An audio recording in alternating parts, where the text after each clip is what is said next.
Okay.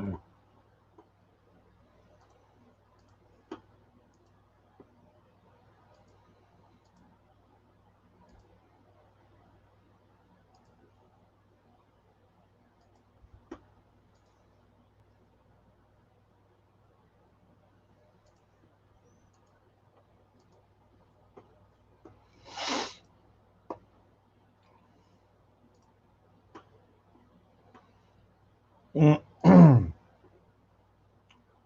right.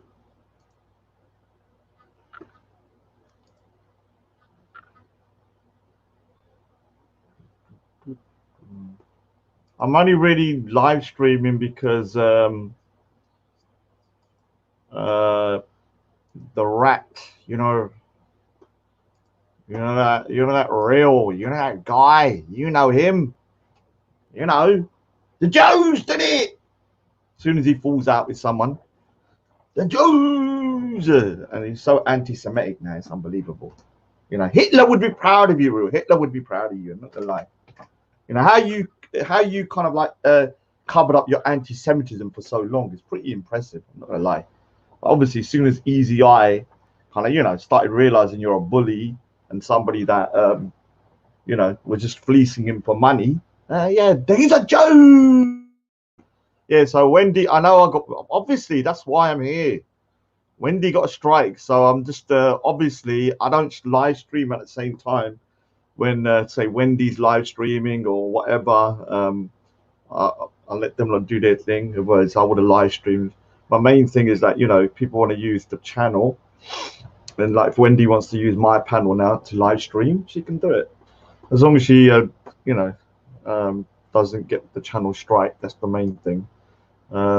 Obviously, let me just find out exactly what went on there because I don't really understand what's going on. Let's have a look. Let's have a look. So obviously, you've got these lovely young people, from what is it, Real's kind of side. Let me just double check. Something's a little bit out of sync at the moment. Oh, right, Simon's put a thingy up. What I'll do then is, if you can't stream, where is Wendy then? Wendy! Oh, she's gone. And this is a little bit weird today. Private chat with the comment. So, all right, I'll have a quick listen to what happened. Because obviously Wendy was winning the war. Yeah, she was winning, man. She was just like, slaughtering that big chin boy. Chin chimney, chin chimney, chin chimney. Real. Kind of like just freaking smashing him up, man, in terms of viewers, content. And obviously, I heard he's now porn bombed the thing. Well, let me have a look. Let me have a look. And I'm saying the title of the show at the moment, it won't be for long. I just want to make sure people know that. Try and keep the moral high ground. Do not lower yourself to their level. And what does that mean? What does that mean? Obviously, you don't need a PhD to understand it unless you're a goddamn cockroach and you're a psychopath with no empathy or morals.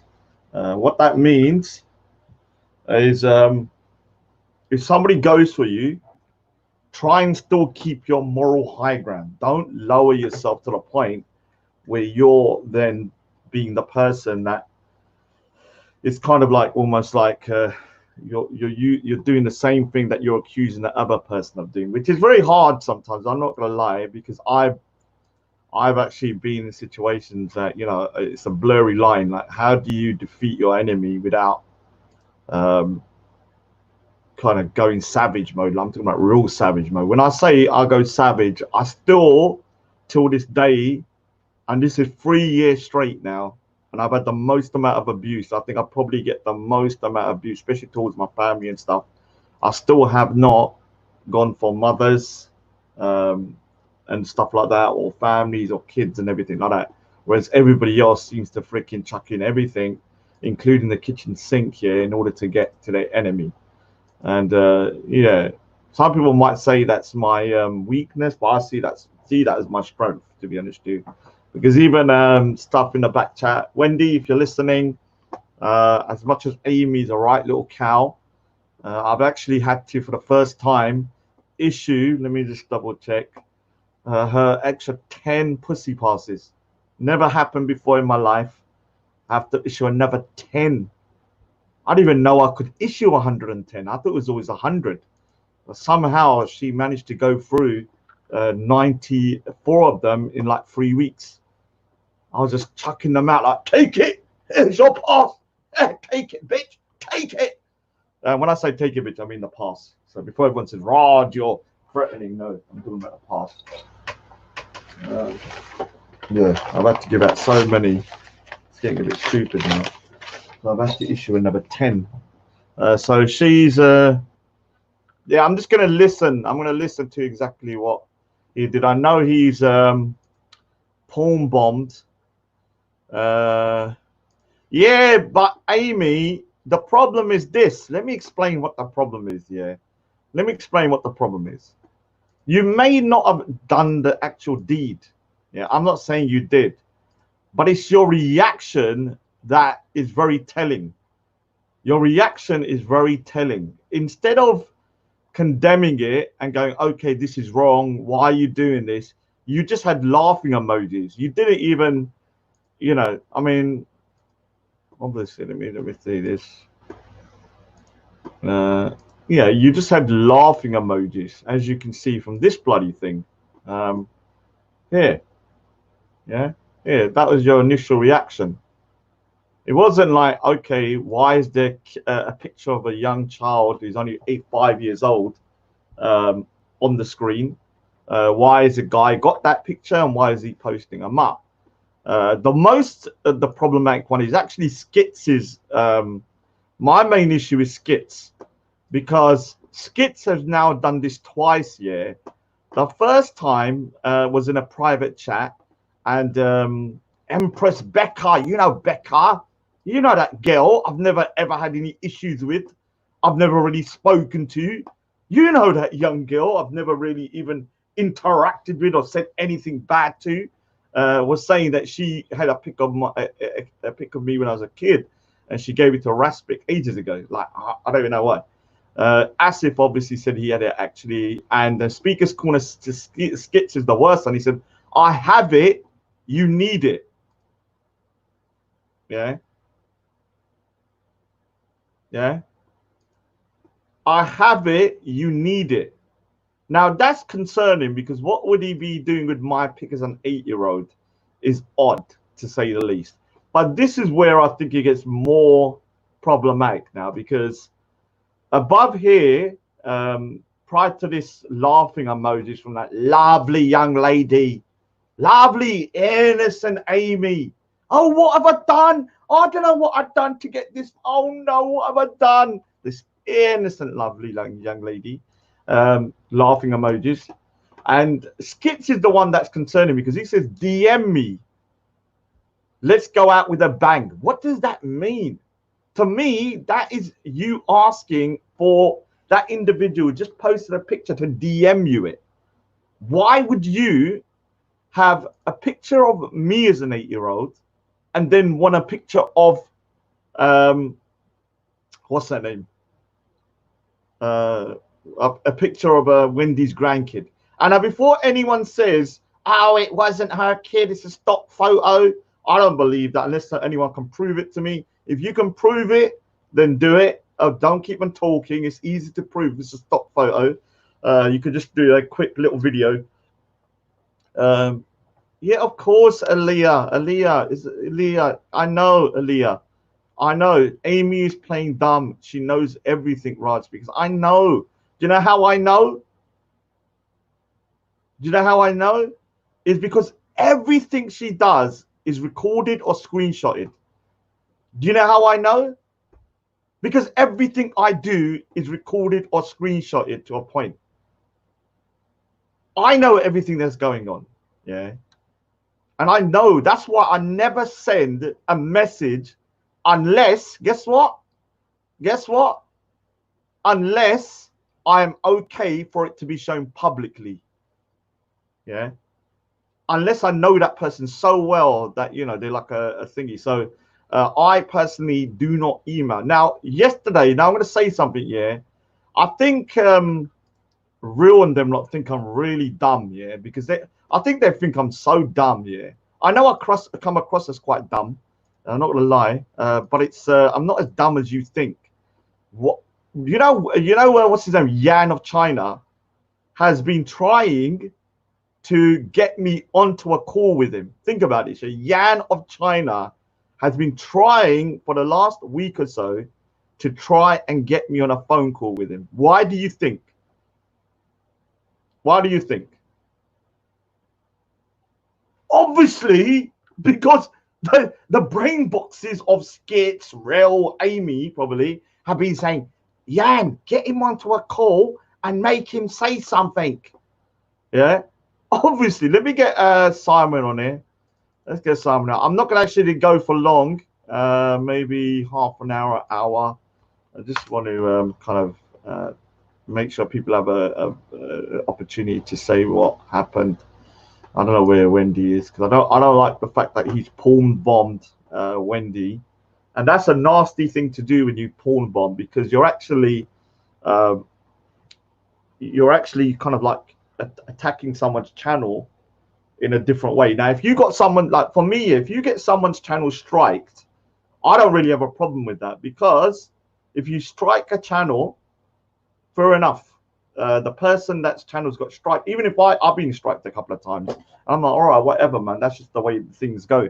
When you pawn bomb, that's a whole different situation, because you're going onto a channel, trying to destroy that channel by playing or showing recordings of, you know, like porn and stuff, and that's just a vile way to do it. That just shows you why Real is the person he is. Yeah, Real is the person he is, because Real is the guy whose biggest achievement in life was to run off, yeah, from a crime scene when a child was almost dead, let his dogs ravage that kid, and then leg it, resulting in that boy being scarred for life, and also having his dog then put down because of his stupid mistake.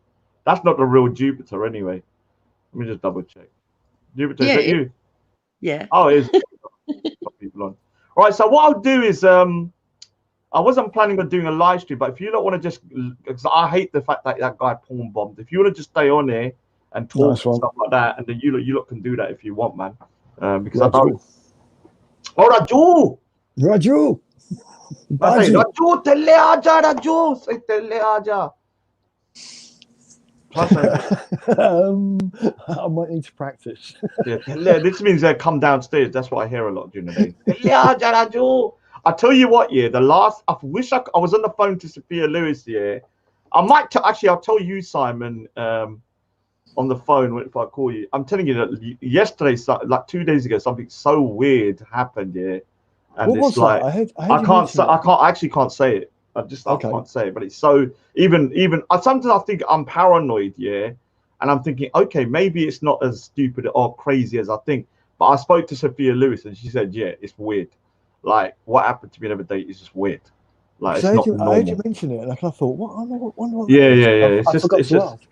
It's just weird, man. You know, sometimes you start getting paranoid, and you're like, okay, maybe, you know, X, Y, Z. Then something happens, you're like, oh yeah, that seems like very strange. That's why people like Brian Harvey and stuff. Probably there's an element of truth to some of these paranoia. You understand? It's very easy to get paranoid as soon as you, even any kind of activist. Most people start kind of exchanging phone numbers, and then. Is Wendy Woo's called the actual Wendy Woo? Is that what she's coming? Okay, let me just see. Yeah, I think so. I think. Is that Wendy? Wendy, is that you? Yeah. Oh, Wendy, what's been going on? Oh, he pawn bombed me. Then he mass striked me, didn't he? All right. So what's happened to your channel then? Couple of days, not being able to do anything, but I've actually got the footage, and so have a lot of other people, of him using his own channel live to pawn bomb me. It's him doing it. All right. So let me play the audio. I think that's Flexi in there as well. Let me play the audio.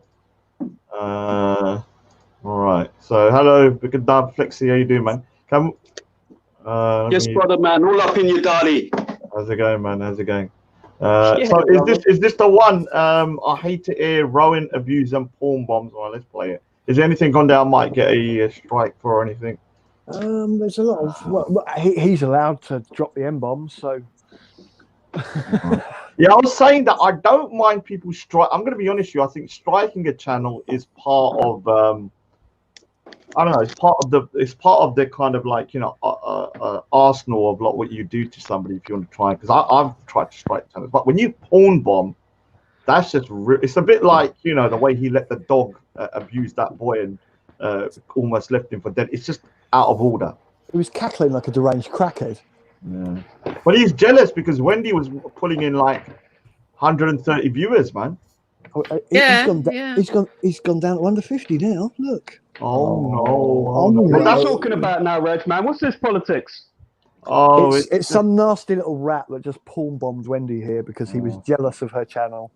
He's done it to... Forgive me, what does a porn bomb entail? Does it mean sending a load of emails with porn in it? No, it means going live, sharing your screen with a porn video playing. So basically, imagine I'm doing a live stream now, and then all of a sudden someone jumps on and they start playing porn on their video. Yeah, then what will happen is, like, imagine if I leave my channel like this. So it's to get your channel strike then? That's an interesting tactic. Yeah. I wouldn't say it's interesting. I would say it's a real nasty tactic. Yeah. Because it's just nasty, if I'm being honest with you. But obviously, it's clearly an act of war, man. You know what I mean? So you know, there's my cabinet, my war cabinet. We will fight him on the beaches. We will let that make sure no dogs bite kids on the beaches. We will fight him everywhere we go. We won't let that little rat win, man. Because my question for you, brother G, is right. You know, there was that other little girl with dreadlocks that was your enemy, and now there's this one. Who's your next enemy when you're bored with this one? Is it gonna be me? What dreadlocks? Is it gonna be the white Sikhs? What dreadlocks? No, I'm joking. Forgive me. I'm just saying, brother. Like, you know what I mean? Who's next on the Raj list? Anyone no one's next. It just is organic. Whoever crosses me is the person that crosses me. Don't take it personal, man. Clearly, it's a childish act of war. From what I'm feeling of a lot of the type of banter from these other channels, I don't really mess with them too much. You know, I try and keep my stuff like very much focused on what I'm into. It seems to be there's a lot of like schoolyard banter, right? And it's like, I was lucky in that the only times that I was working in schools was as a dance teacher, so I could kind of like be outside of that discipline of what they were saying. I was more in charge of like controlling what kids were doing, you know. But it's some childhood stuff. It just needs some things to come and regulate, you know, keep it all, you know, legit. I mean, and you know, that's what we're all about, isn't it? Like bringing up the moral standard of everyone. Well, look, so let me just say something. Stuff when they put photos of your kids there and say they're going to rape them. You think that's stuff? I would say that's a legal matter. Yeah. So, and when they say come and rape me and they're going to rape my children, just look in the back chat. That's a threat that needs to be reported clearly. I mean, once it gets to that level, you know, where it's gone beyond that. But like, if we're dealing with people who have some serious psychological issues, maybe we need to go gently with them and really like help them through. You know, no. We've tried all that. I appreciate you trying to be balanced and stuff like this, but it gets to a point where talking is not enough and being civil is not enough. Yeah, sometimes if you give someone a chance, fair enough. You keep on giving them a chance, and then they keep on violating, and then go to another stage of violation. Then you've got to do what you're going to do. Now, I have titled the. You're only human. But what he got to always forgives. That's the thing that's really beautiful about custody is that, you know, we've always got another chance. We can always do better. You know, there's another day. Yeah, and everything's forgiven in the end. So I'm saying keep the moral high ground. Do not lower yourself to their level. Now, what I mean by this is that people can try and violate you. Like with Wendy, they put her kids' pictures up, her grandkids' pictures up. Skitz has been. Let me show you. This is the problem I have with this situation with your grandkid. When the picture was put up. So here's the thingy. I've written some other stuff on it. Ignore that. because it's about Skitz. Now, if you look here, yeah, the picture prior to this up here is where the picture is. Yeah, just above here. Right. Yeah. Amy, ignore this bit. Amy starts laughing. Yeah, when there's a picture of your grandkid with your name and your telephone number. Yeah. Yeah. This is what concerns me more. Is Skitz. Skitz says DM me. Yeah. Let's all right, go you out with a bang. if me interrupting, I don't want to talk too much, right? But one thing that I have to say to some of my brothers and sisters is that, like, I was kind of lucky that I experienced a little bit of really petty fame before the internet, and I started to get anonymous phone calls, you know, and I realized that before the internet is that shit, if you're out there, you know, this is what happens. It's part of it. I remember when I first got death threats, a friend of mine said, let's pop some champagne. I was like, what? He's like, you've made it. Like, people ringing you up, making death threats, judging a dance competition in Brixton, you know what I mean? You're famous, you know what I mean? Let's celebrate. And I was like, oh, fuck, I don't, excuse my language. But I mean, basically, I'm sorry to say this, peoples, but the kind of crime that these people are committing against this lady, it goes hand in hand with being out there as a public voice. And I know that me being here saying what I'm saying, it puts a target on my head, right? So, you know what I mean? We all got to be fully aware of that. And, you know, when we're dealing with children, they're going to say some crazy, stupid things. I've been in school where kids have been telling me they're going to do all sorts. I mean, I work here in the United States, and sometimes I work with children here. And once you get into other kind of countries, there's a level of violence and there's a level of threat that goes up beyond the UK general level. As much as you can be a really nasty place, it's a safe place. It is. All like right, the worst ghettos in the UK are nothing compared to the ghettos in, you know, outside of Europe. And, you know, so basically, I guess what I'm saying is that, like, I'll wrap it up in just saying that, like, it's just getting to a level of maturity where some insane person starts telling me they're going to do this, that, the other. That's a crazy person. You know what I mean? We can take it legally, but sometimes it's better to you know, just rise above it, innit? We're adults, aren't we?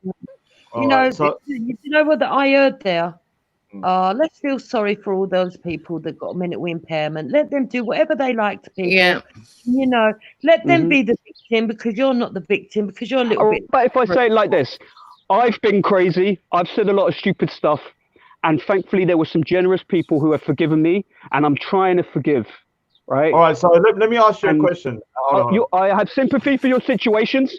Right? And trust me, legal matter all the way. Go to the cops. 100%. Arm yourself. I'm all about the Second Amendment, and you know, Flexi, 1 minute. Flexi, sorry, go for it, brother. So the thing is, I appreciate your advice. Yeah, it's a different perspective. I understand that, but the thing is that legally, go legally, but you also have to shame these people as well, because even if my worst, let's give an example, my worst enemy. Yeah. Now, Wendy, let me say something.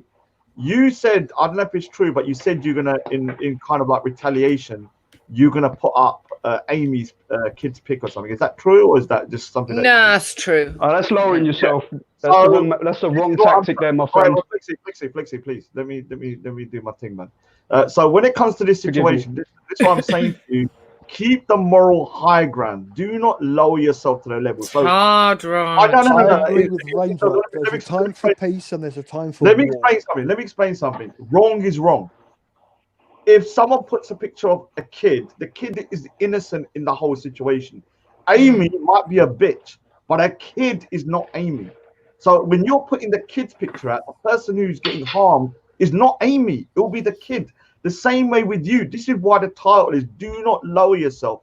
One thing, I'm not saying I'm a saint here. Obviously, I am. I'm not joking. I'm not saying I'm a saint. But if you knew the amount of stuff that has been done to me regarding my family, and I still have not gone for people's families, and I still feel I have the moral high ground, because the way to defeat your enemy is to keep on the moral high ground. I'm not saying don't go dirty, go real dirty. But make sure you don't do what they did to you. So, for example, Real, I'm going to show you something on Real's channel. He has a mod called, let me just see what it's called. Jupiter, Wendy's Dead. Can I just ask you, brother, man, when you say dirty, you mean, but still within legality, right? So when you're saying dirty, you say, you know, you're going to strike back a little bit, give them a katapa a little bit so they remember, but you're talking like clean dirty though, right? You're talking like more of like a legal stance, right? You exposed them. No, let me say something. I will never do anything that's not within the league, the realm of legality. So far, I have not crossed that line, in my opinion. Somebody might disagree. So you can defeat your enemy without becoming your enemy. This is the problem. Well, I could do. Yeah, you don't become the enemy. It's a very tough thing, though, because even I have sometimes seen myself and I think, have I become the bad guy in order to defeat the bad guy? Yeah. And it's a very you go to war with people. I see it so many times where people go to war with people and they become those people that they're at war with. Yeah, and I've been like that sometimes. I have been like that. I sometimes feel like I've become that person that, you know, because there's people that I believe are bullies. In order to defeat those people, I've had to bully in order to do it. And it's not. But we have the perfect example, right? You know, we have like the King of Kings that give us the Zafanama. You know, that when all other options have been exhausted, then it is righteous to draw the sword. The sword doesn't have to be a physical sword. It's a mental sword you can have as well. It doesn't have to be. When all other options are exhausted, that's the thing. We had the perfect example of the gurus that would do. They were the epitome of morality. So we got such an example to live up to, right? Yeah, I mean, yeah, and so even like religiously, like there's certain things I won't do because I know, you know, it goes against my faith. But the thing is that with Wendy, like when you start writing stuff like that, straight away, your kind of moral high ground is gonna be lost, and people are gonna start saying, okay, you're just as bad as them. Now, I mean, just so that I can expose how bad the other side is. Yeah, so look at this. Let me have a look. Let me show you. This is how you expose them. Yeah. Now, right now, there is on Real's channel, yeah, a channel called I Dug Up Wendy's Husband's Skull. It's modded up by Real. Yeah. Remember Wendy's husband has passed away. He died. Yeah. Yeah. All right, so this is just sick, right? But is it illegal? Can you the children is definitely, but this one is just Yeah, I know, but Flexi, please. I know you're trying to be like thingy, but this isn't a time for legality. I'm talking about morality. This is not. Well, you're talking about war. I mean, I thought this was a council. What's the point of this then? Dude, obviously I was joking. It wasn't a real war. All right. It was like a what you call. Okay, what do you guys think about the Second Amendment? I mean, I'm British by passport, and I'm raised there. And you know, I think when in Rome, do in Rome. Dude, seriously, I don't want to derail the conversation because I want to keep it on to what I only started the stream because of the fact that Wendy's channel was struck down and that people are making horrible stuff. So please keep it on to track. Yeah, if you want to talk later, because I'm going to leave the stream running for. How long do you not want me to leave the stream running so you can have your bit to say, whatever? I can leave it for like an hour, hour and a half, 2 hours, whatever. And then you can say your stuff. So it's earlier here. I'm just lifting weights. I mean, I've got the house to myself. You know what I mean? Anybody want to ask me any nonsense? I'm up for a chat. Yeah, I mean, let me go through my stuff first. Yeah. So all right. If you look at, you sound like you're on like on some kind of goddamn. I'm just lifting weights, man. Sorry. Yeah, let me explain something. I don't think it's a good idea to lift weights when you're on a live stream because you sound like you're in some kind of like your adrenaline is really high. So, I like to do two things at once. I do my classes when I'm working out as well. You know what I mean? That's how you Yeah. I normally live stream and then do my artwork. So if you look at here, yeah. So Wendy, we can expose Real his savagery by just one thing as well. He's got I dug up Wendy's husband's skull and he's modded it. He doesn't now. He could argue, okay. This particular person who put this account, I don't know them, I can't stop them. But when he's now modded it, yeah, it shows what type of person he is. Hardy, I can hear you weightlifting. Can you put it on mute for a sec, please? Sorry, forgive me, man. Oh, I don't know what he's doing today. Flexi, you're gonna do some mad thing today.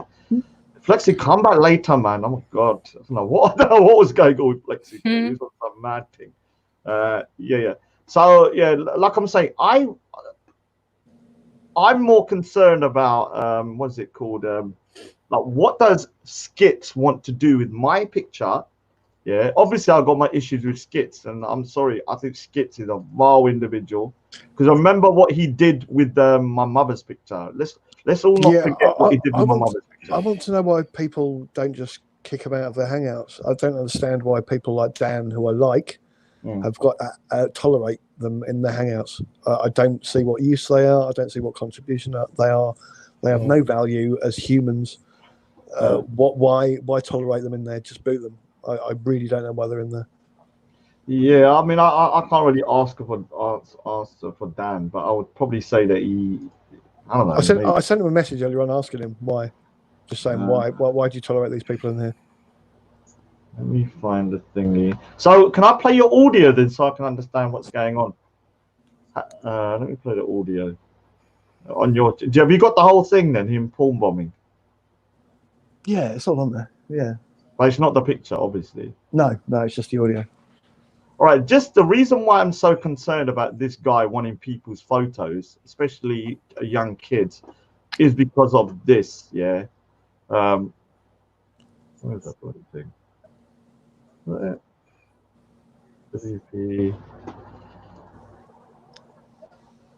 Okay, there it is.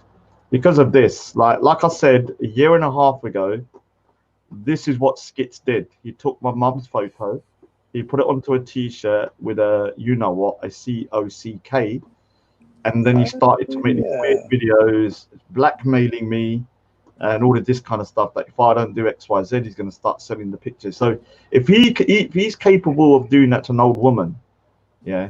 If he's capable of doing that to an old woman, what would he do with a picture of a kid? Because he's got my photo of me as an 8-year-old, and he's admitted it. Yeah, he's not a normal person. Let me get Banksy. Is that you, Banksy? Big up, Raj. Porn bomb. Porn bomb.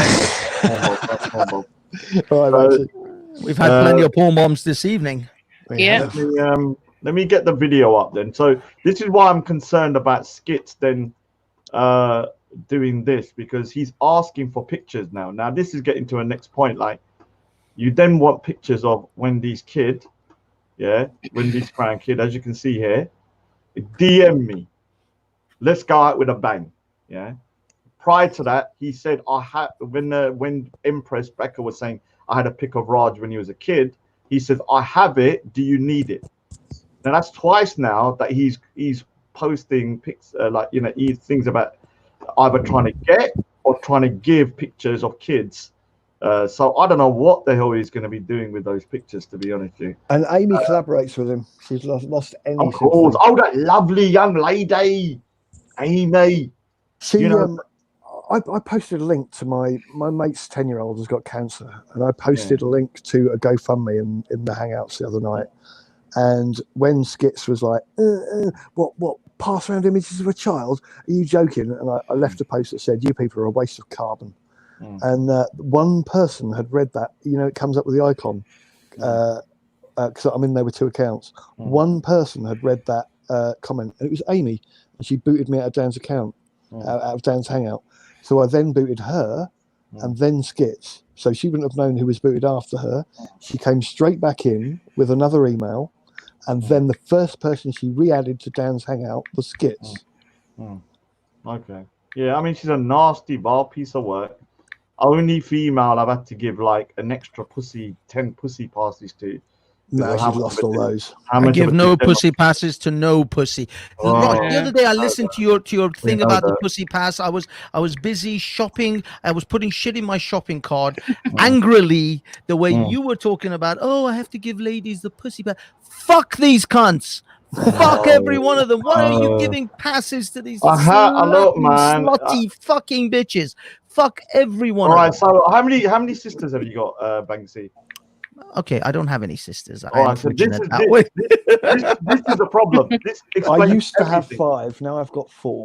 I was sorry to hear that. I'm sorry about that, Simon. This explains everything why Banksy doesn't get it.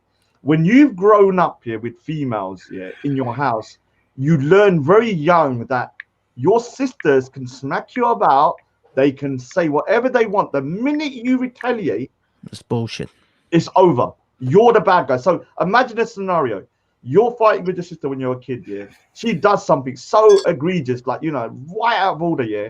and then you start screaming at her, she starts crying, and then everyone's at you. What did you do to her? She's just a little girl. Do you understand? It's bullshit, man. It's And bullshit. that still. I don't buy that for 1 second. That still applies in the real world as you go up as well. I'm sorry, it does. Fuck at that. some point, you attacking a female, even though you believe she's doing feminism changed that shit, Raj. You see, the problem is you're not keeping up. You see, you're still boomering. You're still boomering all over these women because you think that chivalry fucking still exists. Chivalry doesn't exist no more. I'm not chivalrous. I don't walk around opening doors for women. I don't care. I don't want to. I'm not gonna put my coat onto a freaking pool of water. Let her freaking sink in it. I don't give a shit. I think you still have a mentality of like being verbally abusive to a woman is as bad as being physically abusive to a woman. No, I don't believe that. No, I don't believe that. Well then, what are you holding back for? Why are you holding back? Because I know that because you're not physically doing anything for these women. I've explained. The end result would be you're gonna look like the bad guy. It's just inevitable. How?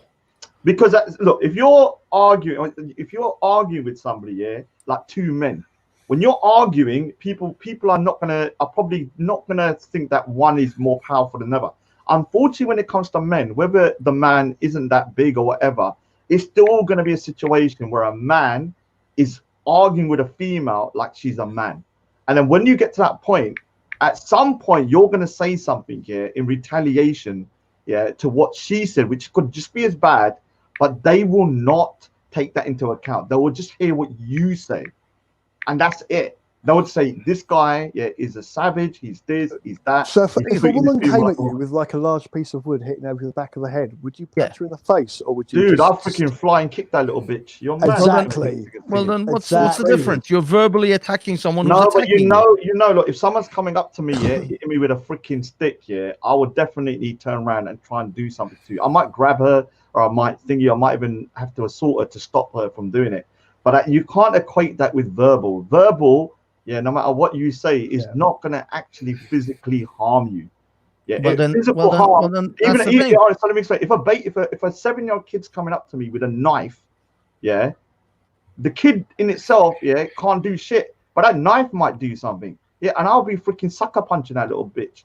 If he comes too close, just to get the knife out of his hand or try and hold it. So that's not the same as if the kid was shouting at me. You understand? The kid can say whatever he wants to me. I won't be able to do nothing. I wouldn't even retaliate. No. I wouldn't even say nothing. I'll be like, all right, whatever, man. What you want to do? So this is the problem. This is the problem. I just think that you think that when others, whoever those others are, first of all, we haven't even established who are these people that are going to. Let's talk about specifics. We can talk about Amy as a specific person. Yeah, but what I mean is like you have to. What I'm saying is about these others that you're going to look bad in front of is, do you really give a shit about who these others are and their opinions? No, let me say something. I feel bad about myself. I feel dirty when I argue with a woman. I feel nasty when I'm saying this is what I mean. I think you've been pussified. All right, so I feel bad. So I'll give you an example. Kanye, I've been calling out that he's fat. I just found out he was 25 stone at some point, and he's gone down to 18 stone. I felt bad. I even gave him a pass today. Like, he said something. I said, "Do you really want that fat fuck?" What I'm saying is that. So I feel bad. Like, even at Speaker's Corner, I'm not gonna lie. There's been a couple of times I've done something, and then when I've gone home, I'm like, okay, I know I had to do it, but I felt bad about doing it. I don't want to go into specifics. I'll tell you one time I did feel bad. Remember Hashim? I think Speaker's Corner, the Dawa team guy that had the camera guy. Oh, Hashim, yeah. So one time, when I was in a Rajanator mode because Abu Qasim just went to prison, I went up to him and I was like, why did you not condemn Abu Qasim? What do you like? And he turned around, and his eyes were so like. He looked terrified, And I remember thinking to myself, "What have I become?" Because I looked at his eyes, and I just saw the fear of God in his eyes, and I felt bad when I went home after that. I didn't stop though. The next week I did the same thing, but at that specific time, I felt bad doing it. Yeah. As a woman, right, I'm going to say something now that is probably a bit controversial. I believe in being respectful to women, and I understand where you're coming from. But I do think that there's a level that if a woman goes to that level, then when it's only words, she deserves everything she gets back. You can't expect women to go around saying you're going to get raped, or you're going to get this, or you're going to get that to a man, and not expect a man to say it back. You can't. Women will often hide behind their vagina, won't they? Hold on. They should have more compassion and understand what it's like to nurture a child or to have respect for other women. And if they go out there doing all the nasty stuff to other women are going to give it back. And it should be exactly the same for men. I believe in equality, and I think equality goes to a level where women need to understand that men shouldn't hit women, but women shouldn't hit men. So if we went to war, should you be in the front line? If they're capable. So would you be on the front line? So say if there's another world war and they say we're going to conscript everybody in the UK, and then they say all women on the front line, you're the cannon fodder, you go first. Like, would you accept that? Because that's what's happened to a lot of men over the years, that they've been conscripted into wars and then they've had to be used as almost like cannon fodder. I think it should be men and women. Yeah. All right, fair enough. You return equal force. I mean, if a woman comes at you and kind of like slaps you or makes like a kind of vague, but if she comes at you like a bloke with a really armed left hook, right hook or whatever, I say give as good as you get. No, I wouldn't. I would equal force. Grab. Yeah, and I've done that before. Like when I was younger, I used to. My sister sometimes just want to smack. Obviously, sweet young boy. I've had loads of time. I've had loads of times when people like my sisters have wanted to hit me, and all I've already done is just grab their arms and they just weakly will go, and they just fall down. So they can't really. There's not much they can do, like unless they're built like a tank. I have met a few women that are built like a tank. I'm not saying they can't. Look, let me explain something. A woman, if she punches you in the face, it's gonna hurt, but it's not gonna be no way the same as a man punching you in the face here. So your retaliation has to take that into consideration. Yeah, it has to be equal force. No, I'm not saying equal force. So one way you can try and restrain them. Now, if they don't get restrained and they keep on going on and on and on and on and on, then maybe you might have to do something to try and kind of subdue them. But you can't use the exact same force. I've known women that have cracked people's fucking heads with stiletto heels and given them stitches. Yeah, I know. I'm not saying that. Like I just said that a woman punching you in the face is going to hurt. Just because it's a woman. Same way if a kid was to come up to you, like with the Banksy situation was a quite important one, because a kid come up and try to take his hat. What is the difference between a kid trying to take your hat and then a grown adult? Yeah. Now my response would be a bit different, but I definitely don't disagree with what Banksy did, which was to try and apprehend him. But look how it turned on him. Even though I use the kid analogy the same way, or the kid comparison the same way with the woman. He actually did something that was violating Banksy. Banksy then tried to do what everybody has their right to do to get their property back and apprehend him. But he ended up looking like a bad guy. Yeah. You hurt the kid. This is the same thing with females. Yeah. By the way, I never got any. I mean, people saying, "Oh, the police took you." No, nobody took me out the park. The police said, "Look, I recommend for you to go home now because it might get worse, but you don't have to."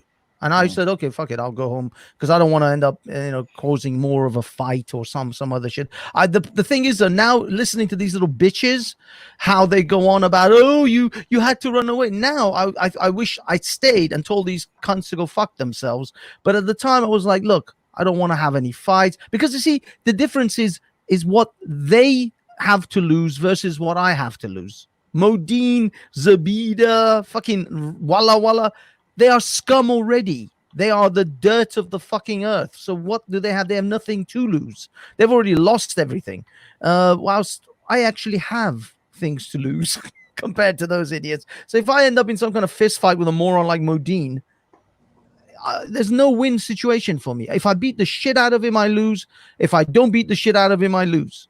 The moral ground from Modine, the wife beater. I just want to say that this is the main. Can I just say this is the main point of doing the show? 40 watching there, 120. This is the only reason I'm doing it, because I don't want him to have flagged Wendy's show and then had all the viewers. So I'm going to leave the stream up as long as you don't want me on. I don't know if you want to keep it running, keep it running.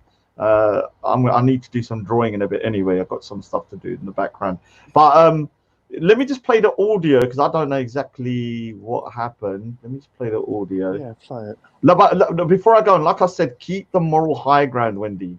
At the end of the day, yeah, whether someone's doxing your kid and people are laughing about it, like Amy, who's a vile individual, and Skitz is asking for the picture and all that kind of stuff. He's a pedo, in my opinion. The fact is, if you then, in retaliation,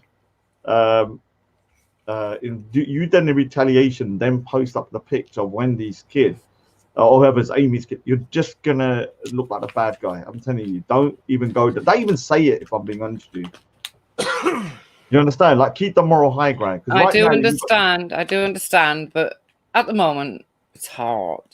Yeah, but you've got the moral high ground. Everyone knows what they're doing is wrong. If you didn't start doing the same thing, everyone's going to start saying, okay, I couldn't do it, to be honest. Yeah, I know. That's the thing. I don't believe you could do it anyway. I think you say stuff to kind of retaliate. I don't think you would actually do it. With children, I couldn't do it. No. Yeah. Let me just play the thing here. Well, let's be honest. Real doesn't really have any standards, principles, or morality. I mean, let's not kid ourselves. No. I'm not having that, man.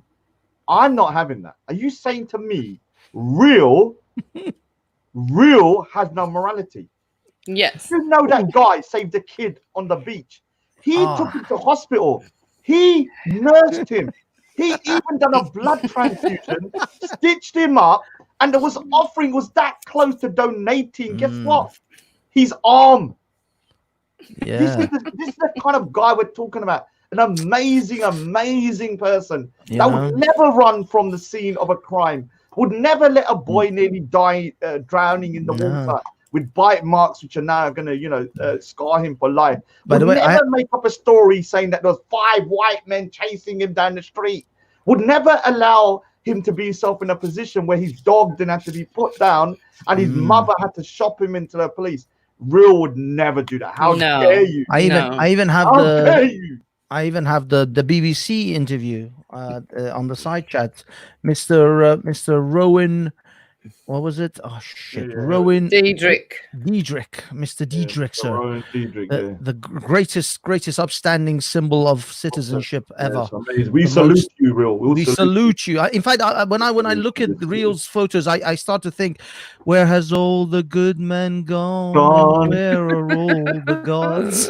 Where's the streetwise Hercules? Oh my God, that should be his new thing. To fight the rising odds. I always think about chin chimney, chin chimney, chin chimney. Chim chim chiroo. Did you hear the latest, Raj? What? They were over there slacking off Lady Divine and Nine for today. I didn't hear that. And also, what's his name? The Rasta fella ain't got no sympathy for Madeleine McCann. That's worth hearing. Oh yeah, Madeleine McCann. They always found a suspect, haven't they? A new suspect. I've recorded that as well. That's worth hearing. All right, let me just rat Real porn bombs Wendy. That looks exactly like Real. Doesn't it? Yeah. Rowan Real. Diedrich. Real. You have now proven the fact. Black does crack, bitch. I always thought black doesn't crack. But he's proven it. It's cracked hard, man. He went Speaker's Corner Real only went Speaker's Corner 3 times. And he aged so badly over those. Imagine him being the president, yeah? He probably looked like a corpse right now at The Walking Dead.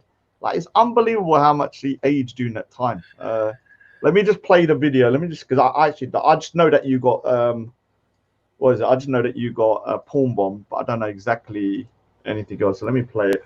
We got porn bomb. So much to say on her channel. So let's see if she got something to say to me when I go over there, innit? Yeah. Let's all just keep quiet for a minute. Oh, so you got the whole thing. Well done, Simon. You got the whole thing. Okay, cool. It's a good thing. Yeah. He was there ahead of me. I only got the tail end. Yeah. So this is actually him planning it as well. Can that not this be used as a way to remove the strike? Yeah.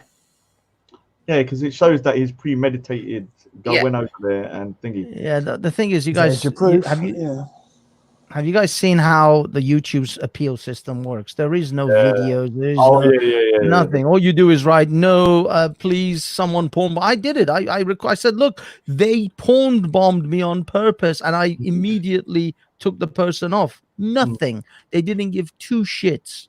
That's why you have to. That's why you have to actually take the. For me, what you have to do. So just for people, for future, because he did it to me. Yeah, he jumped onto his stream, and I stupidly had his stream live stream just to show the figures. He palm bombed it. What I did, as soon as I saw it, within 30 seconds, I stopped the stream. Exactly. And then privated it. Now there's nothing they can do after that. Yeah, it doesn't matter. The main thing, and I still haven't uploaded it because I can't edit it at the moment because it's taking so long for YouTube. It's freaking more like taking years to edit. So the last 30 seconds, look. Just next time that happens, that's what you have to do. Just don't leave it running. Stop the show. I didn't. I stopped it.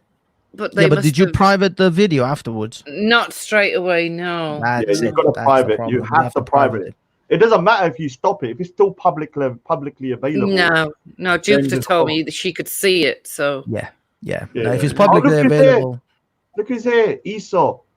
You know the guy that whenever he sees real. Whenever he sees real, he goes, "Where's the soap? Where's the soap?" Oh, I need to drop the soap.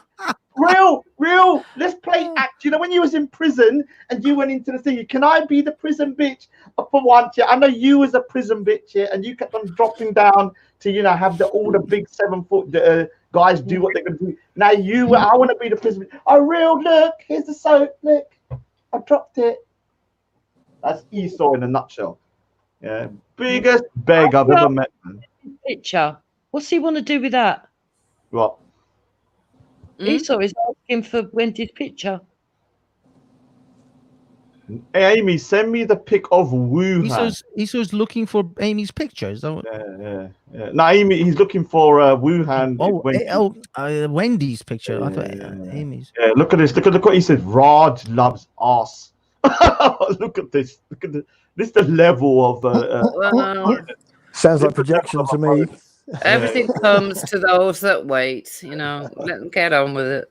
You know what? Yeah, I always like this guy's one of the biggest bitches. Yeah, let me say something. He's always talking about, I got gal.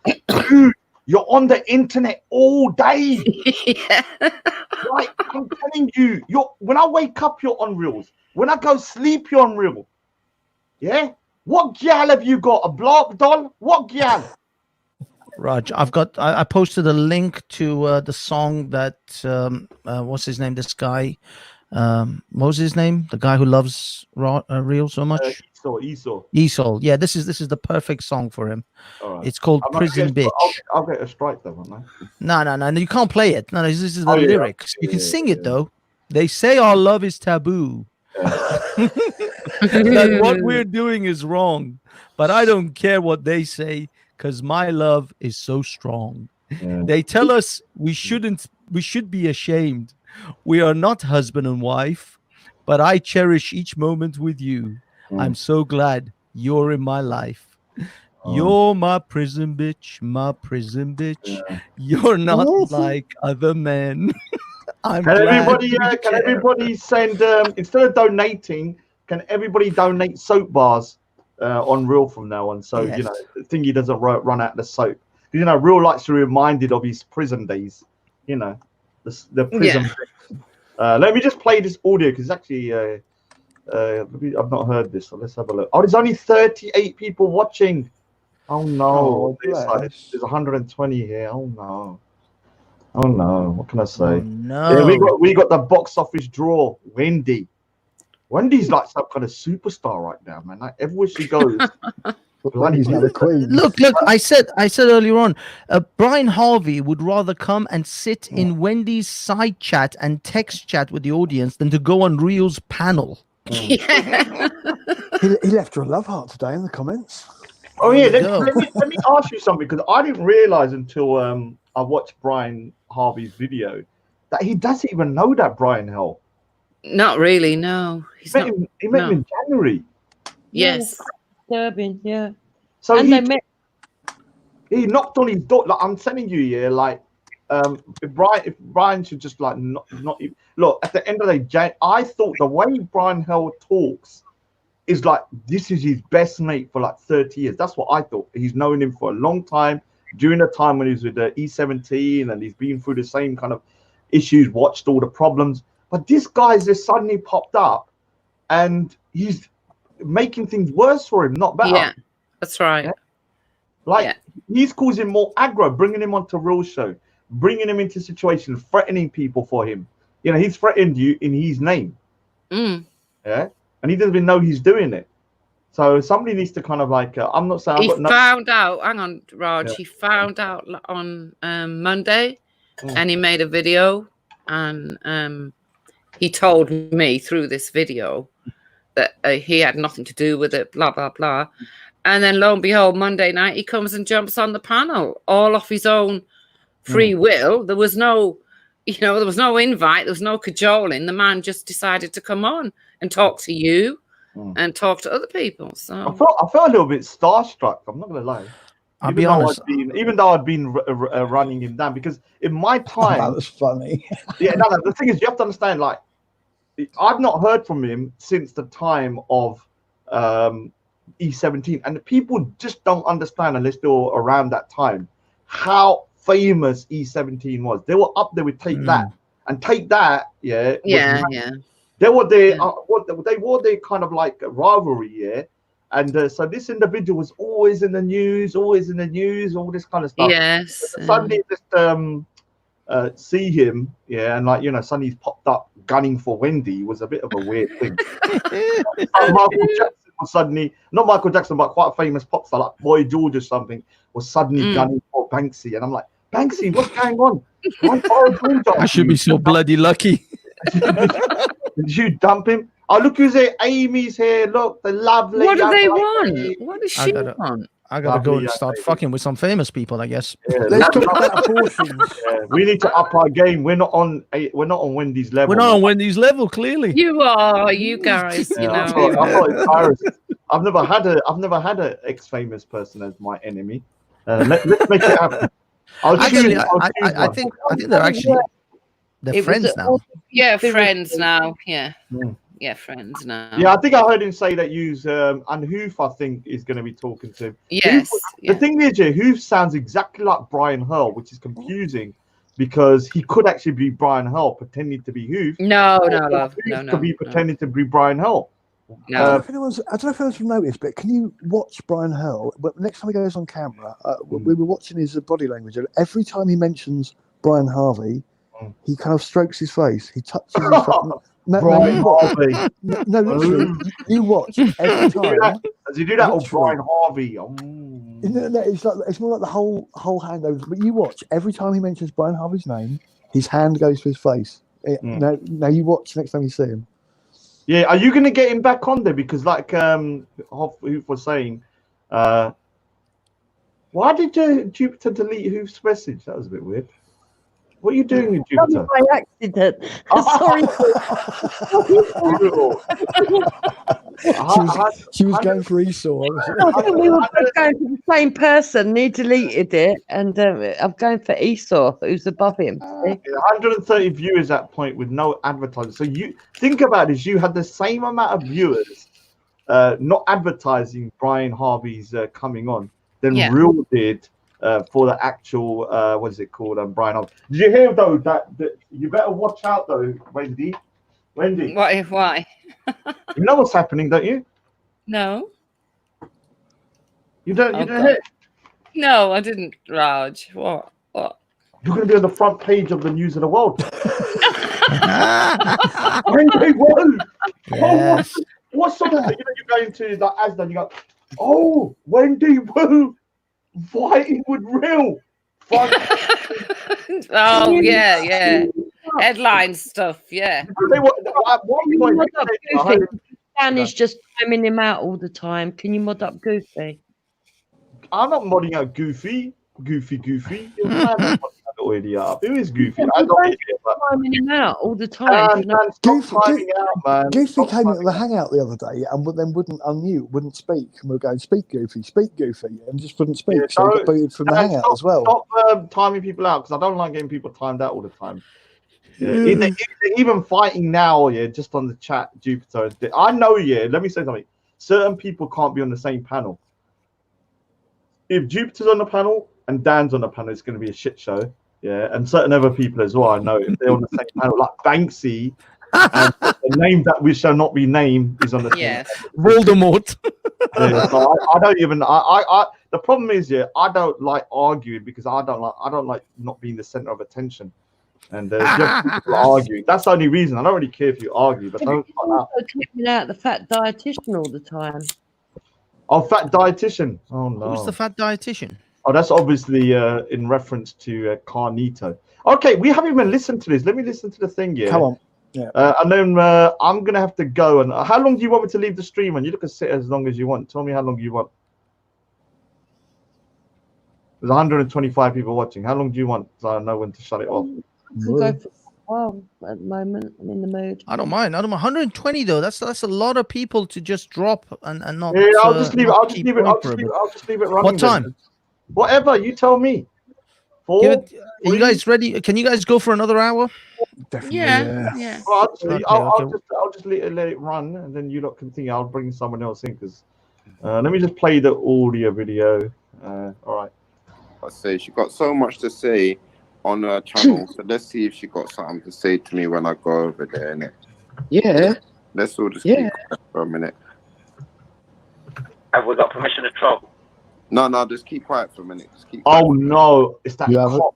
Okay, all right. Cop's back. Okay, this is war. This is war. You need to hear the other one with Rasta as well. Rasta even discussed cop. Okay, It's quite I'm glad this is war now. This is war now because I hate that cop with a passion. So yeah, this is war. All right, fair enough. Yeah. Wendy were. Hopsky as well. Oh no. Mm-hmm. Yeah. I'm upset about that.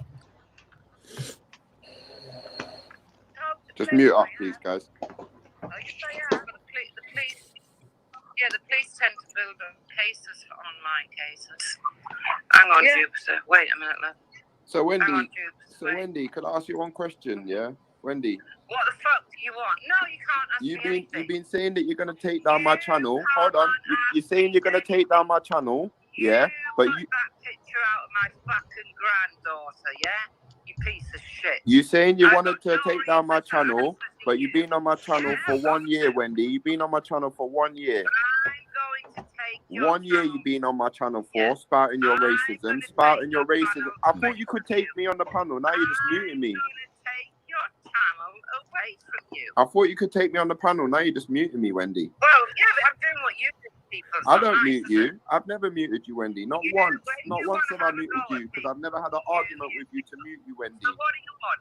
I wanted to say, if you want to take down my channel, and I hear Jupiter saying, oh, he's going to have to run around starting new channels, this, new channels, that.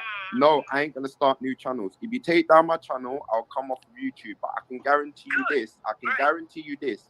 I will take down your channel before you take down mine.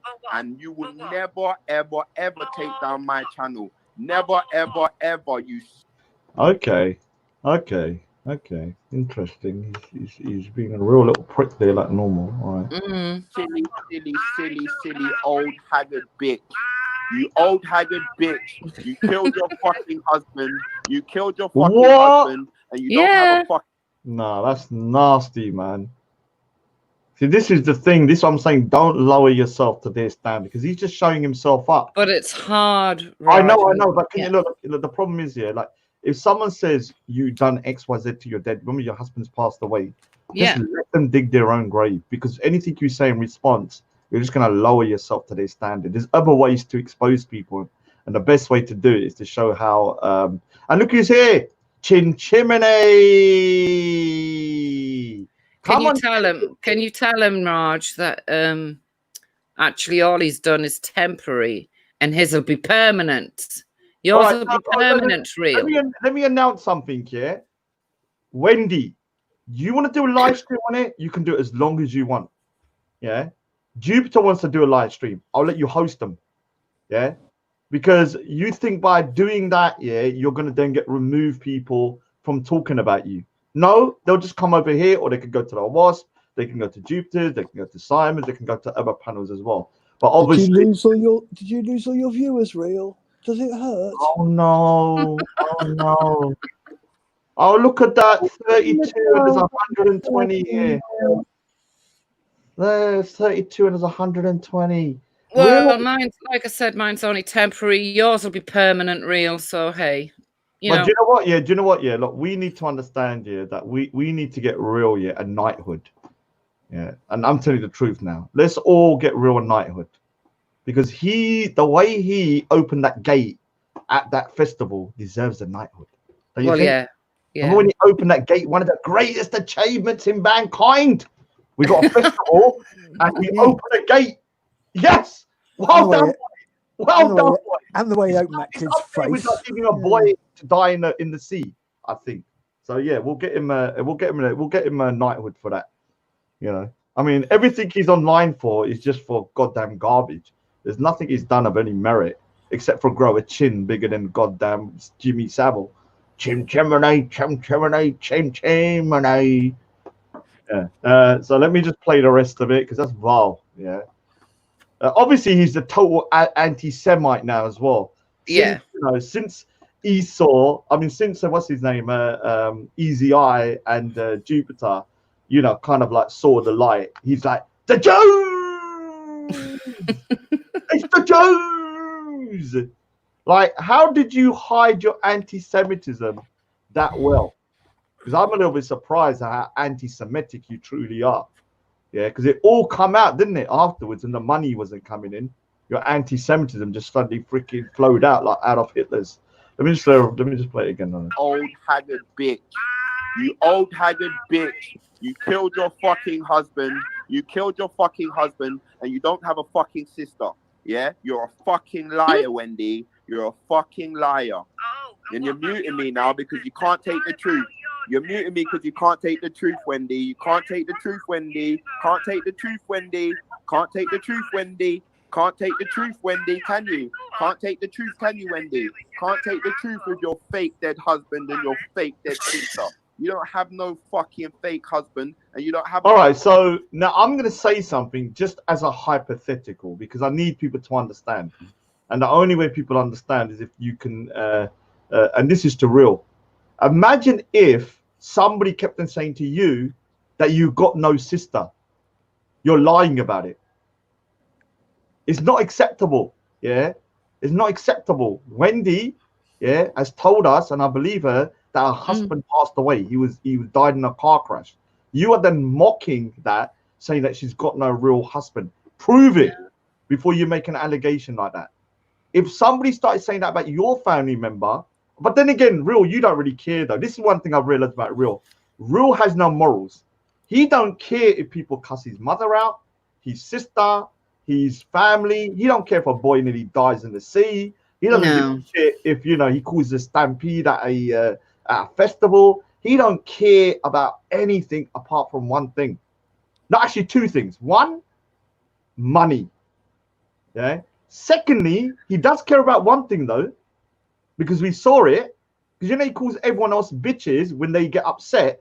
But when somebody said Maggie was a prostitute, this guy lost his freaking mind. See that picture here? This is how he looked at that time, boggly-eyed. Something out of freaking Sesame Street, you little bitch. So he then lost his mind here. In fact, he lost his mind to such a degree, he said something about Raspik's daughter that even today, I regret not pulling him up more on. Because my personal beef with Raspik overtook my morality. And I admit that. Yeah, my personal beef with the man, because I had a problem with him at the time, overtook. But I even remember listening to what he said. I was like, this is just vile. Yeah, this is vile. This is the problem with Real.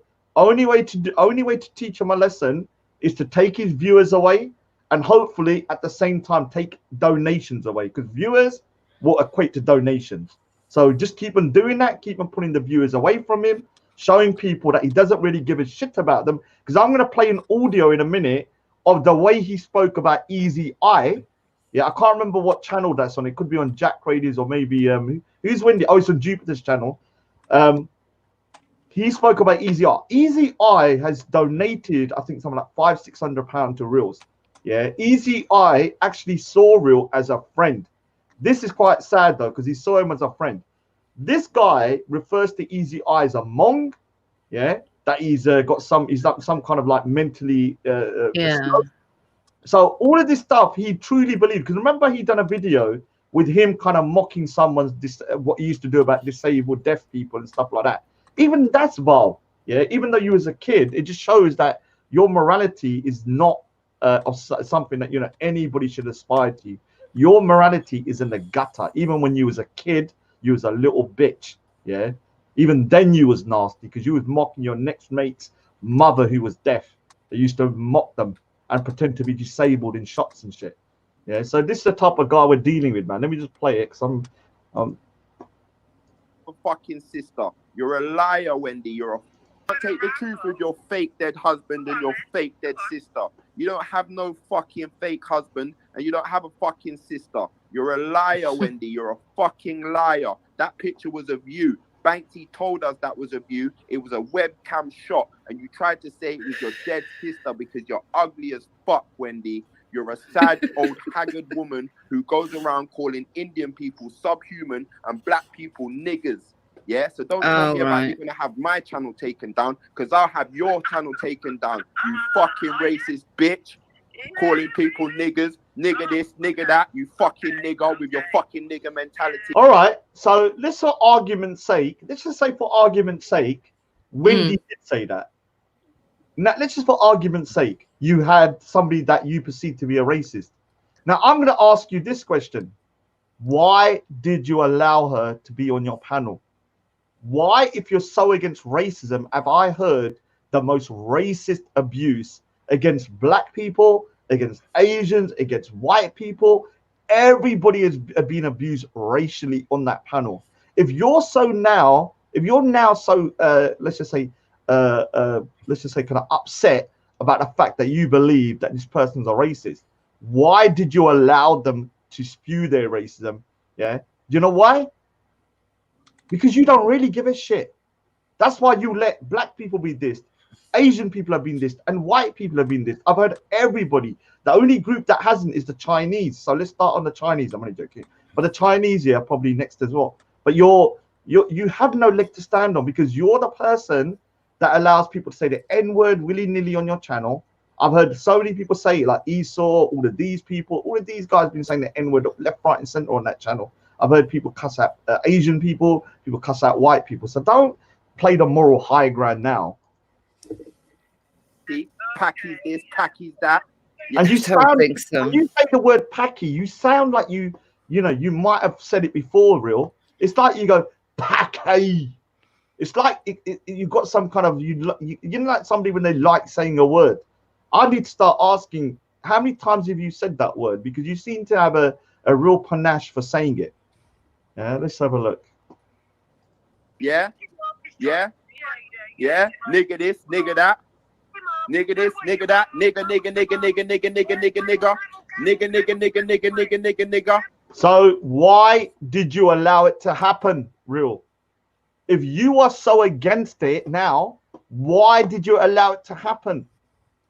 Why? Because you don't really care.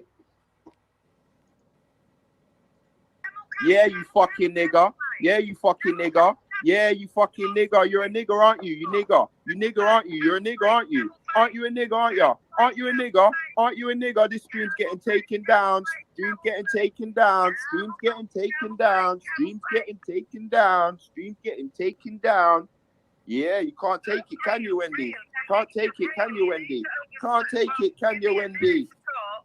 Can't take it, can you, Wendy? Can't take. All right, so I'm going to forward it just in case they try and strike me, because obviously it's going to be a lot. Guys, report her stream for porn. Report her stream for porn, guys. Okay, here it is. Take down your channel. Fucking dumb bitch. Hold on. Wendy. Watch some porn instead, Wendy. So he started playing porn. Watch some porn instead, Wendy. Yeah. Watch some fucking porn. Watch some porn, Wendy. Watch some porn. Take down my channel with your porn. Take down your channel. Fucking dumb bitch. He wanted to force you to watch porn. Just porn bomb there. Just porn bomb there. I know. Oh my God. Is that Afghan? Oh. Yeah. Real, I'm impressed, mate. With you. You know Afghan, the guy that done a channel called Real's Dead Sister? You know that guy? And this guy forgave him. Do you know why? Because Afghan actually admitted he gave him money. you can buy a real, yeah, with a goddamn pack of a sack of potatoes. He has no morals. He does not care. That's why when a man was on his channel saying that he wants to deport all Muslims, yeah, even though this man's mother's a Muslim, he was agreeing with him. Like, think about it. Your own mother is from that group, and you're agreeing with deportation of that person. You know, even I'm like freaking like, oh my god, that's just shocking. I like this side. Don't fuck with me. I told you, don't fuck with me, man. I'm seeing you dumb people trying to fuck with me. Trying to fuck with me. Report her stream for porn, guys. Report her stream for porn.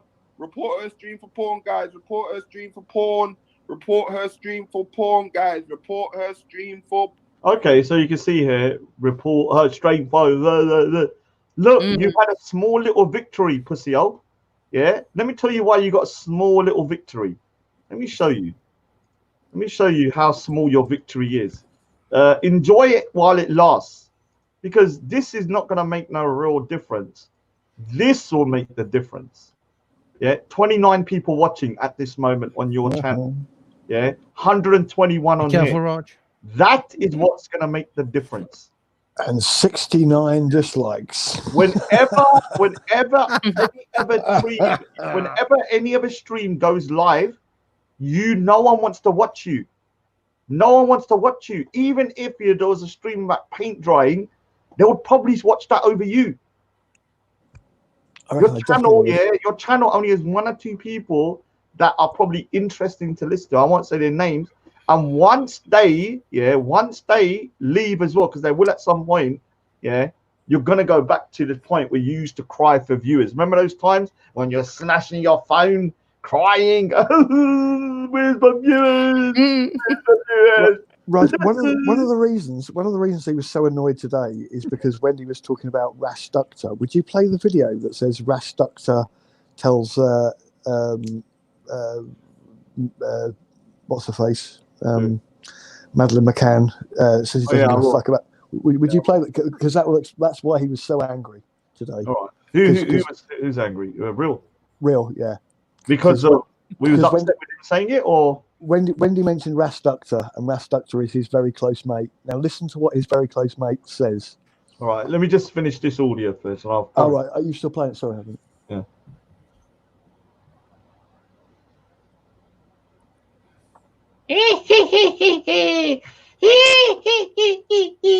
You sound like a goddamn Jareel. Raj, you haven't shared your audio again. Oh, no. sorry. So do you know what Jareel is?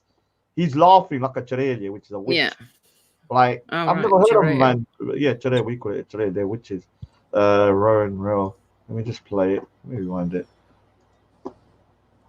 Report her stream for porn, guys. Report her stream for porn. Report her stream for porn. Report her stream for porn.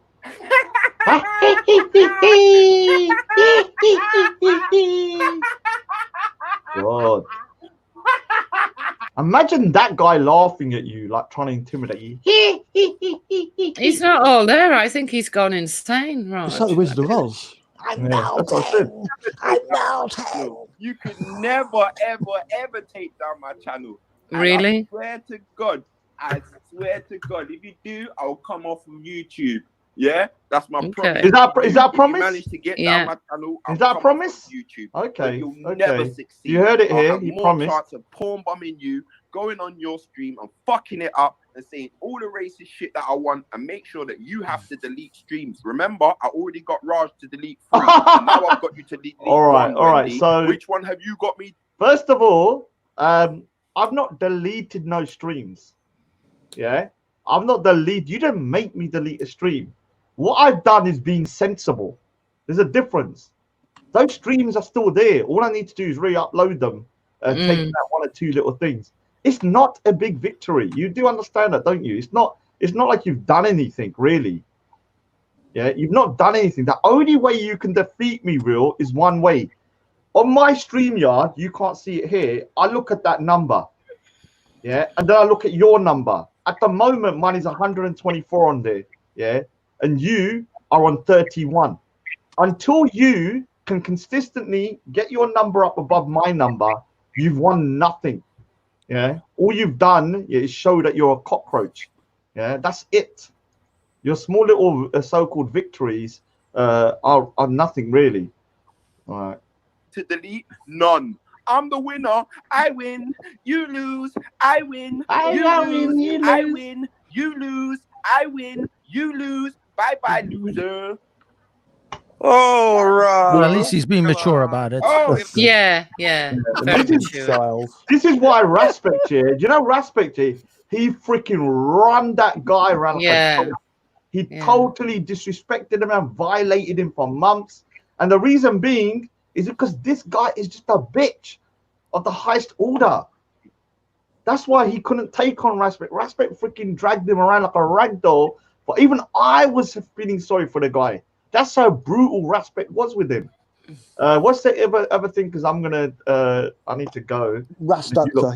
You'll enjoy it because it's got cop on it as well. Oh, freaking! Every time, like, I'm not gonna lie here. Whenever one of the main reasons I want to destroy that channel, is because of the cop. People like the this, cop. And Afghan as well. I can't stand Afghan either. Even though I think the cop's worse. I can't stand Afghan. I want to play Easy Eyes bit, and then I need to shoot. Let me just play this. He wants to do some drawing. He wants to get away from us. Yeah, no. Yeah, there's nothing wrong for me. Other nation take counsel against me and selling us out. So I can be racist. Nothing wrong. Right, let me change this topic quickly. Did you hear the other breaking story? That was a bit quiet. I don't know if it was a smoke screen, but did you hear they've got like a proper suspect, and they're gonna for that Madeleine McCann thing, and they're gonna bring out the news. Apparently, he's a German guy who's already in a prison in Germany. They haven't. Okay, I know. Right now, all them years, I know. Yeah. Yeah, but they've even released the phone numbers. They've released the phone numbers in the press. But this statement, you're not listening to the statement no. Hear this statement now that they make now.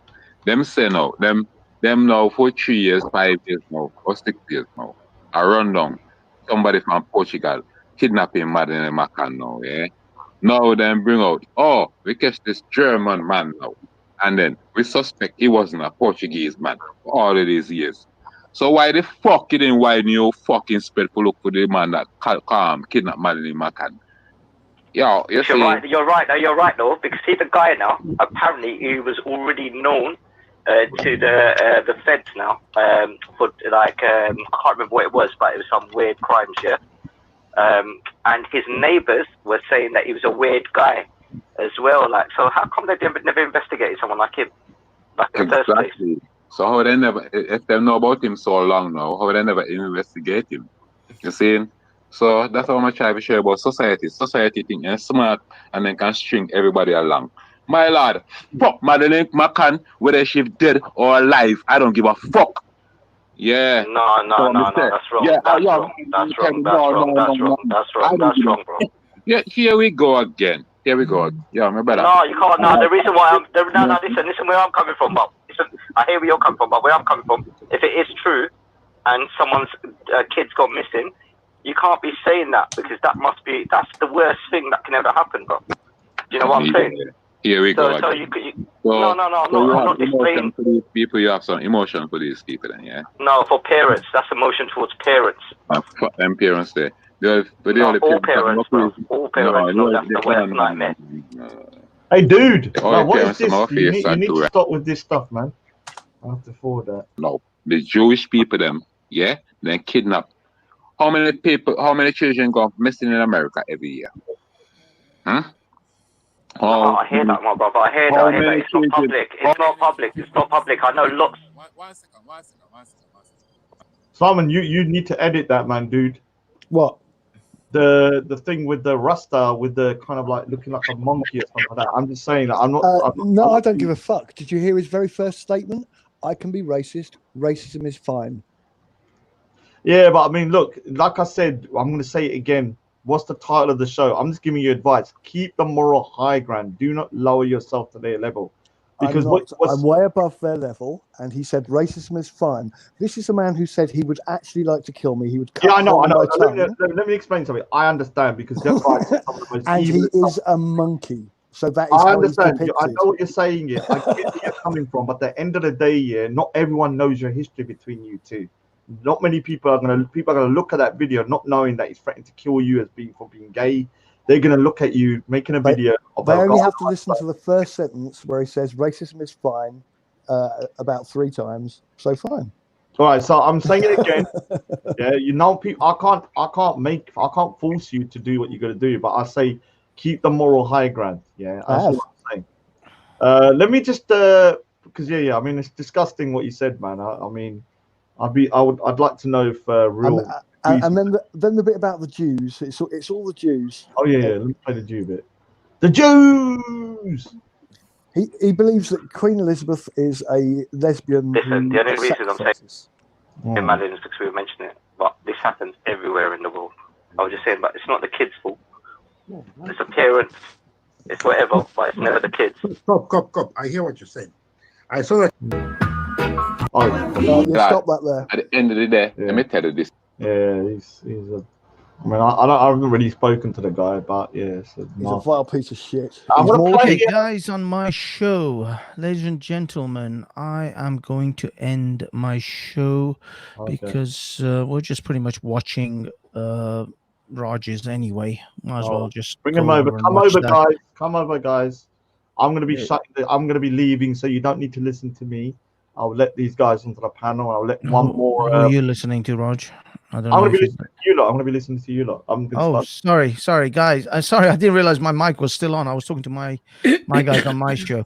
Okay, let me mute up. I'm gonna finish off my show, and then I'll just end. And then if someone wants to come in and fill up a space, because I'm gonna be dropping off. Then all right. So let me play Easy Eye, because this is the bit that I don't like actually. Easy Eye bit. So here's your video, Jupiter. Let me just get you off it up. Has anyone got the full audio of this? Because I'd like to hear exactly what he's doing about Easy Eye. Simon does. Simon, where is that audio of the Easy Eye bit? Oh, it's on. I can't remember what it's called now. Real abuses, autistic child, and then. On your channel. Yeah. All right. Real abuses. Oh, here it is. Oh, good. All right. Now let's see what he says. Because his treatment of Easy is the worst one, I think. Just because Easy, unfortunately, was naive enough to think that this guy was his friend. That's the nasty thing about it. Like, I'll say to people, straight, like, most people are not my friends. There's people that I do actually consider to be friends. There's people that I consider to be people that are associates. There's people that I get along with. But I'm not going to lie to you and say that, if something happened to you or something, I'm not going to be distraught or anything. I'll be a little bit upset. So I don't know how much of a friend that really is. So, but with him, he will try and manipulate people into thinking they're actually friends, that he cares for them on a deep level and all of this. And all he's really doing is, he's basically a male version of a finesser. You know, somebody that's finessing money of people. That's what he's doing. Yeah. A subliminal beggar, who calls him. Hustler. They used to be called hustlers. So he manipulates people who lie to people to pretend they're friends. And then, and this is a sad one because Easy Eye actually did think he was his friend. I'll tell you what, Easy is a Hmong. Easy is a Hmong, and because he's a bit slow, he needs to kind of latch onto people a bit. Do you understand? And this, obviously, he felt like Jurassica had filled his head with all of these stories of how they're gonna, we're gonna look after you, Easy. Yeah, the fake Jews are gonna stick together. Yeah, all the fake Jews. Fake Jews. The Jews had to come out again. The Jew, once again, the Jewish. This has got nothing to do with the Jews.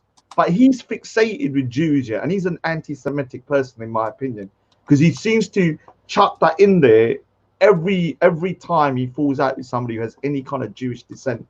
Yeah, like with Jupiter. Now, Easy Eye, he's using the Jew thing. Now, the other thing I want to quickly just show you before you go on is, is this. The word Hmong. Yeah, the word Hmong actually means a person who is stupid or who has learning difficulties. Yeah. So he's trying to kind of ridicule because he's calling him a Hmong. And I always felt that he saw Easy Eye as like a kid. Remember, I kept on saying he treats Easy Eye like a kid. Yeah, not like a man, not like a grown-ass man. Yeah, and that the reason why is because of the fact he sees him as a Hmong, yeah, as an idiot, yeah, or somebody that has learning disabilities. Let me just thingy. Just played. Where's the bloody thing? All right. Oh God, got so many goddamn windows open. I don't even know where. Oh, here it is. Sorry. Let me play it from the beginning. Easy's a Hmong. Easy's a Hmong, and because he's a bit slow, he needs to kind of latch onto people a bit. Do you understand? And this, obviously, he felt like Jurassica had, had filled his head with all of these stories of how they're gonna get him. You know, we're gonna look after you, Easy. Yeah, the fake Jews are gonna stick together. Yeah, all the fake Jews are gonna stick together against the real Jew. The real Jew. You get it? A real Jew again, Jews. I might even change my channel name to Real Jew Media.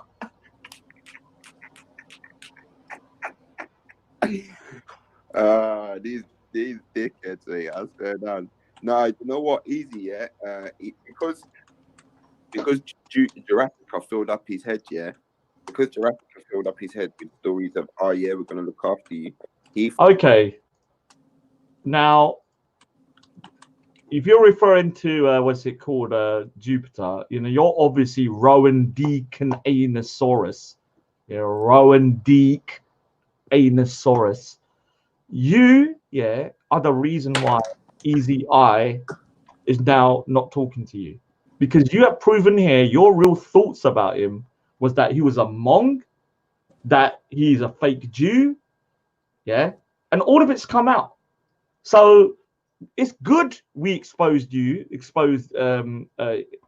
Eye to your real nature, because the worst thing that would have been is that Easy Eye would have been donating hundreds of pounds, maybe thousands of pounds to you, and then he would never have known your true feelings towards him. So I'm glad you're being very honest, Real. It's actually the most honest you've been, even above the point where you were saying 5 white men were chasing me down the road when the dog bit the freaking kid. Yeah, those imaginary white men that were running down the road. I thought he'd stab me in the back and do that dumb shit. Yeah, so he did. And then what happened was the other day when Brian Harvey went on to Pretendy show, he was in the chat, and I got a screenshot of that as well. He was like, "Oh, can I get on, Wendy? Can I get on, please? Please let me on." And he was just like, "No, you're not special enough, man. Like, you're a Hmong, innit? Like, now Popeye's not a Hmong. That's why Popeye's smart. Popeye's a goddamn degenerate. He's an idiot, a fool, a goddamn beg, and a pundi down a kunjan and a kutta as well as that." I saw what she was doing and was like, "Fuck that. Fuck her." So that's why I'm calling Easy a Hmong. I thought Easy was cool. No, you didn't.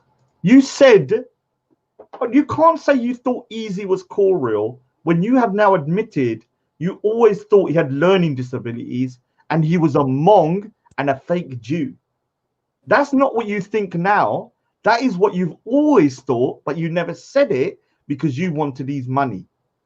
Yeah. No one turned Easy Eye against you. Easy Eye realized you're a cunt and he moved on. Deal with it. Easy the time of day.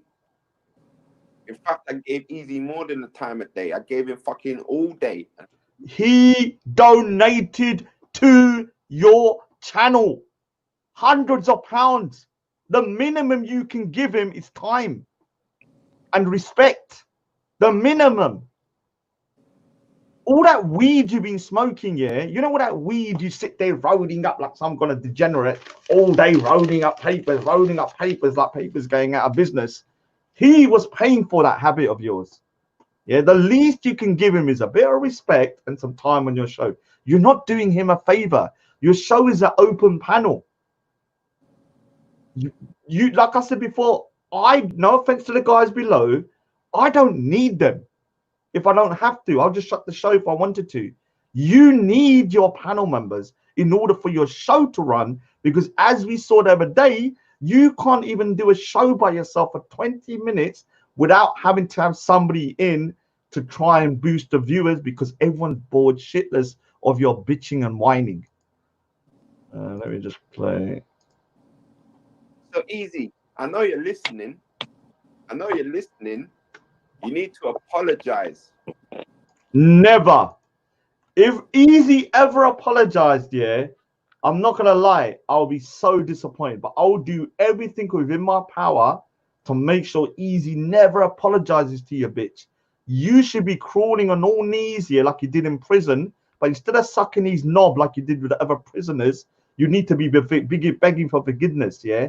Because the thing is, the way you've treated this guy and disrespected him, and the way you've treated him like he's a boy, a little kid, he's a grown-ass man with a child as well, and the fact that he actually donated to your channel hundreds of pounds, and you treat him like a bitch, and also anti-Semitic towards him, you're calling him a Mong, you're calling him this, even though you know he has a son also that he's actually really got difficulties in terms of learning difficulties and stuff, just shows that you need to apologize. The same way that you need to apologize to that kid that you let your dogs almost kill, and then you run off like a bitch for a year, and your mother had to then dob you in. Remember, you put your mother in the most difficult position any mother could be in, which is to dob in their child. And I'm telling you something now, well done to that lady here. But unfortunately, in your case, it's made no difference.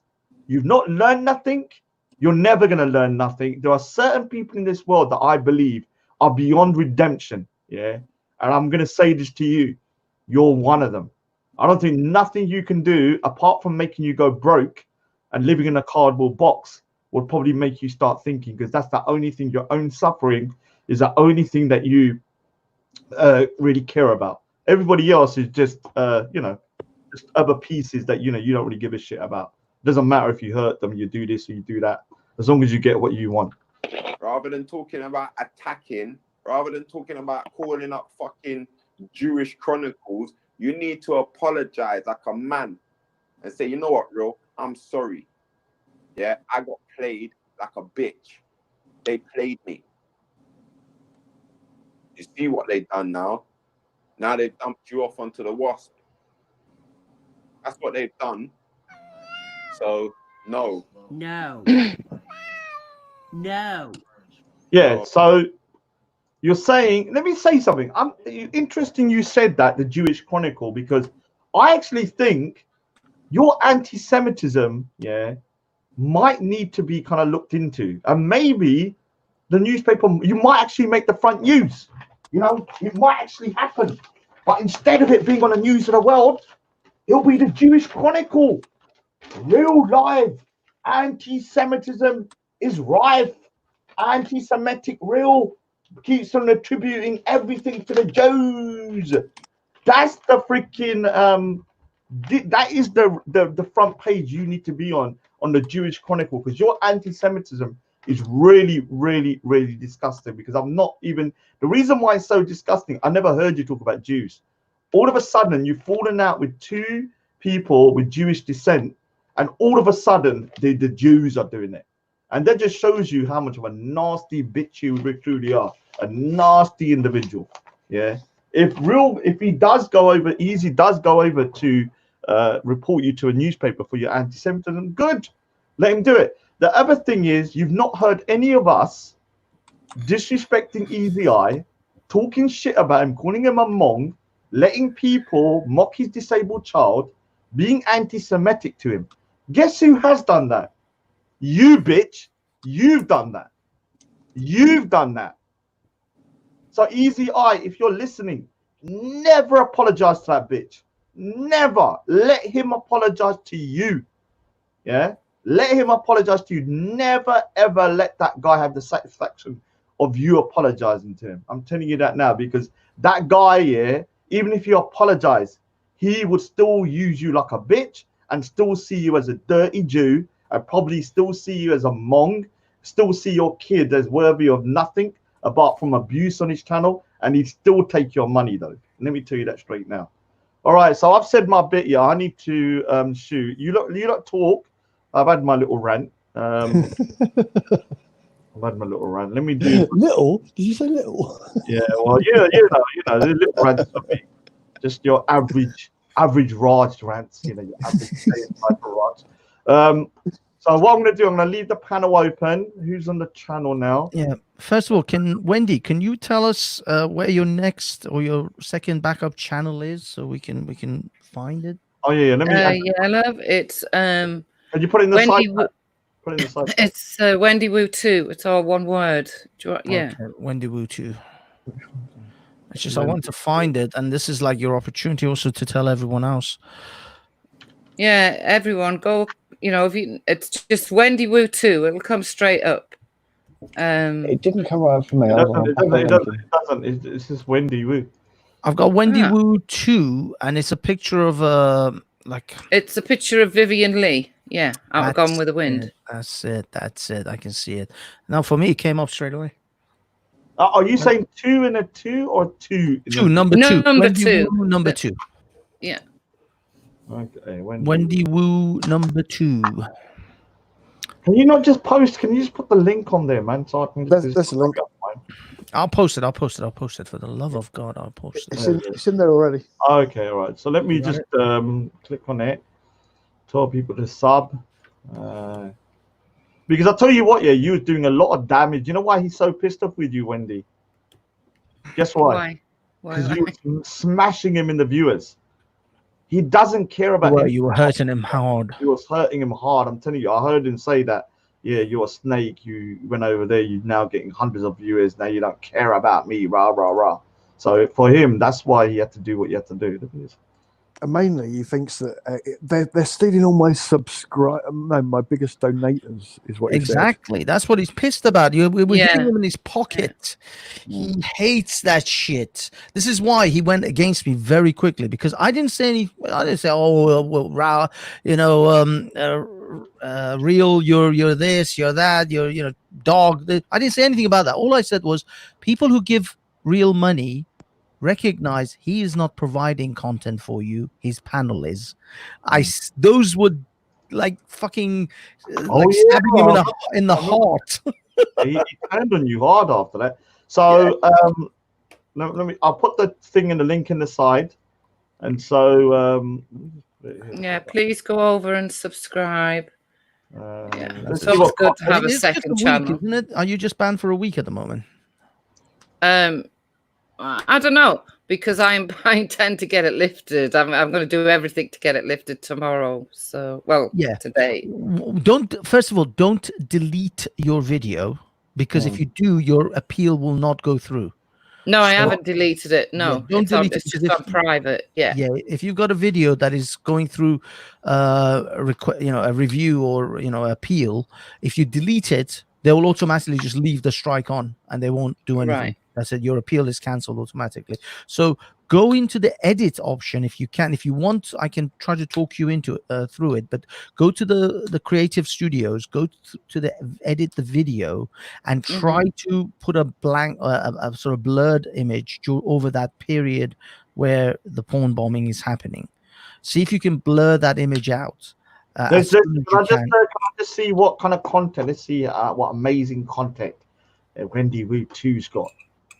Let's have a look. Not a lot. It was just a backup channel.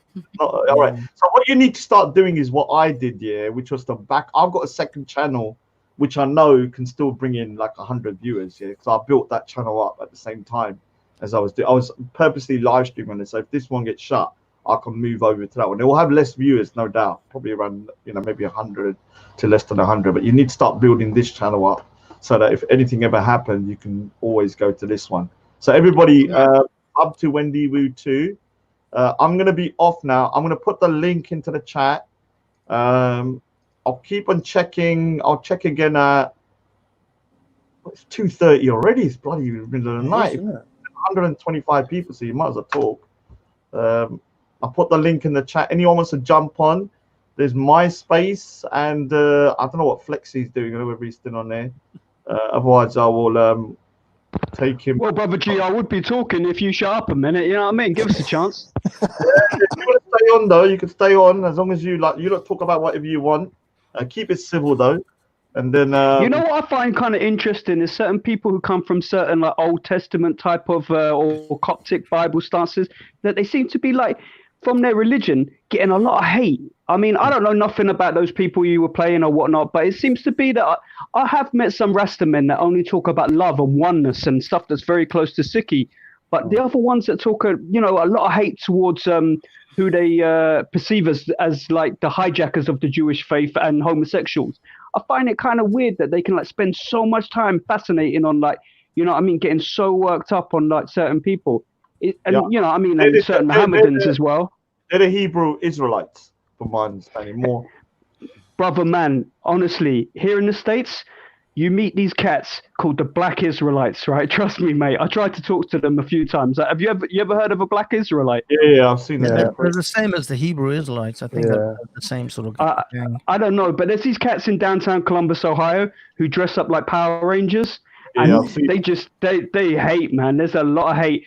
What was funny is that I had a big beard and I was wearing a bug at the time, right? And they called me a sand nigger and told me that Trump was going to send my ass back. It was hilarious.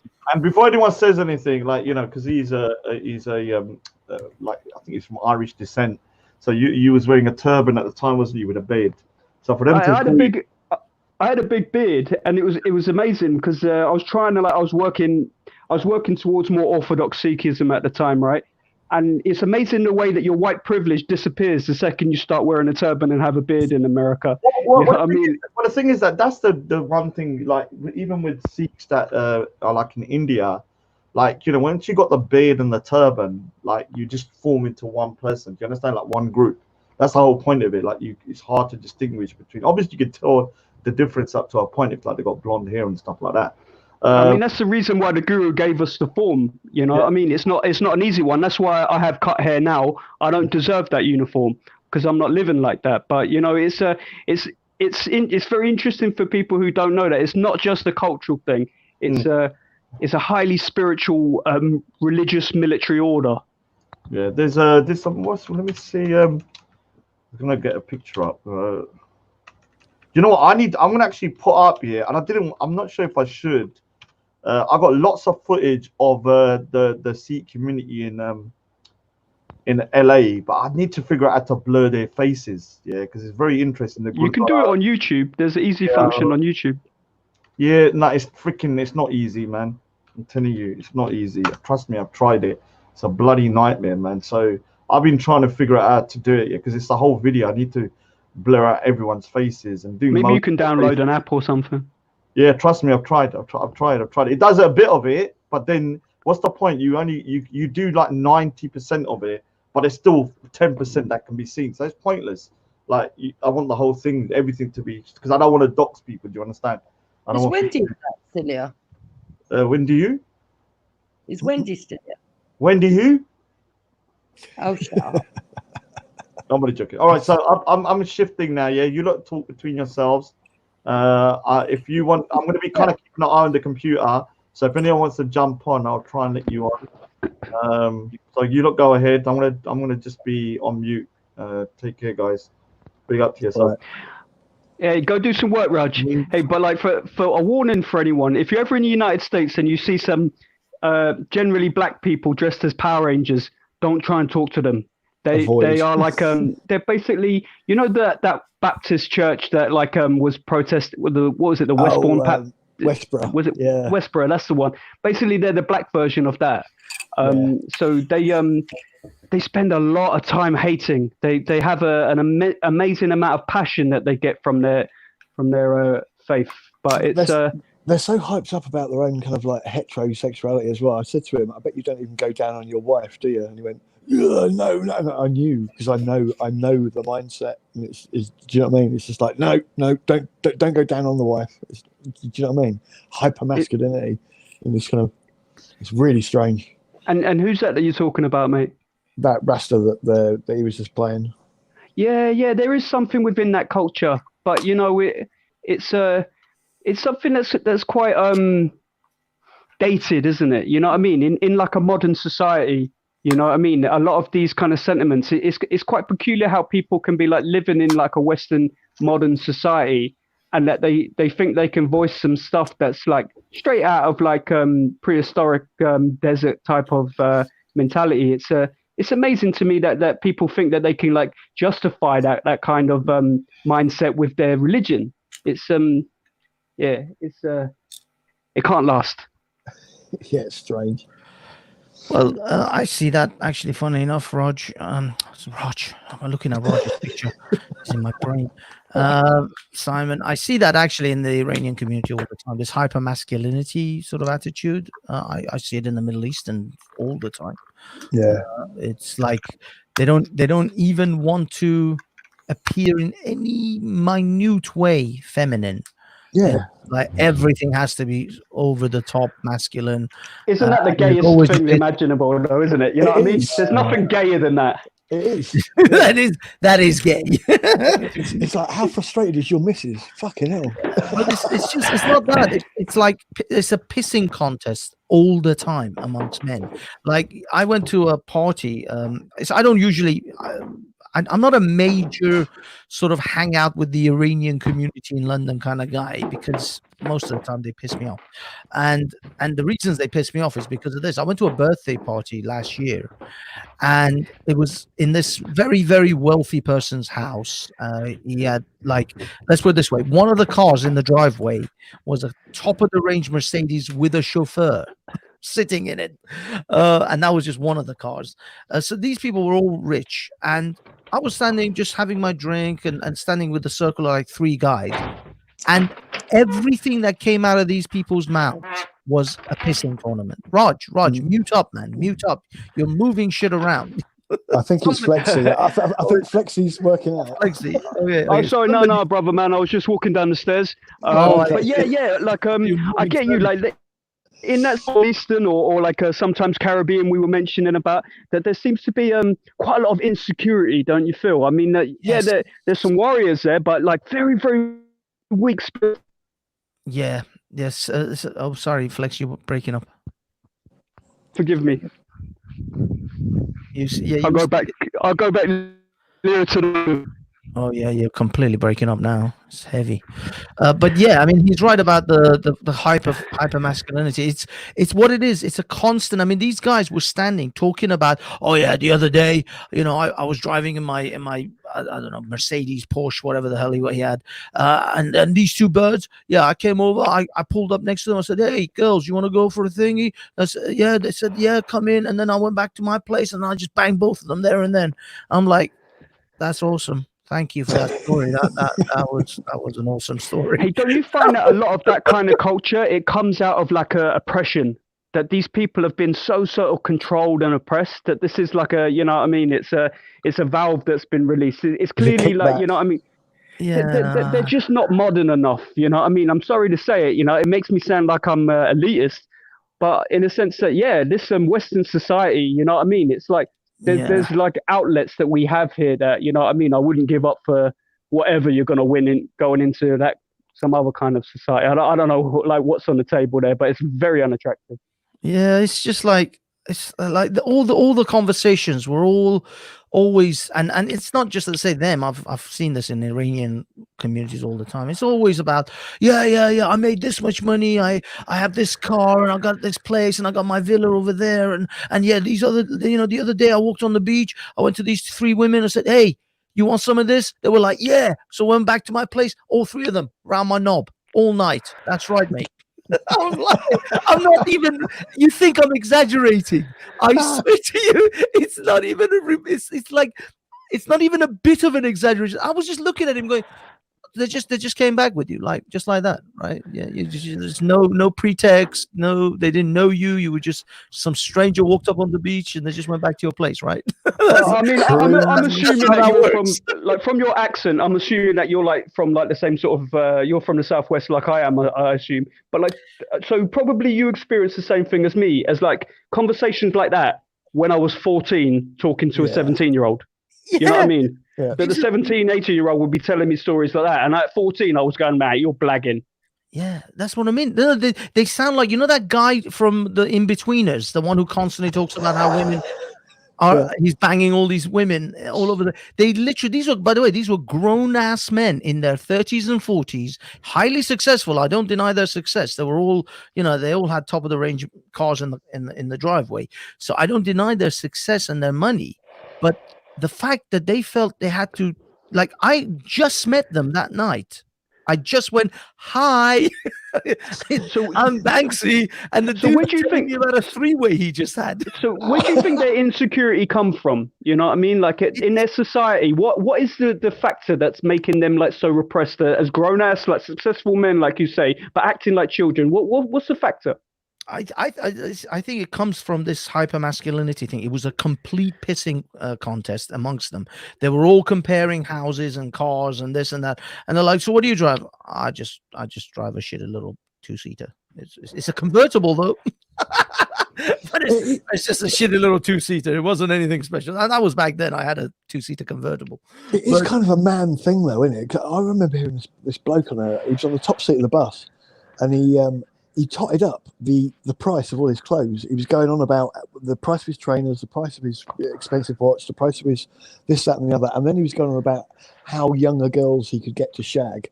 And you could hear him on the bottom deck of the bus. And I was looking at this guy who was with both his son and his father. You could see him dying inside. He was like, "Oh my God!" Do you know what I mean? It was like this, yeah. It's so cringy when you see that, and you think to yourself, I mean, don't get me wrong, I've fallen into that ego. The ego is highly powerful.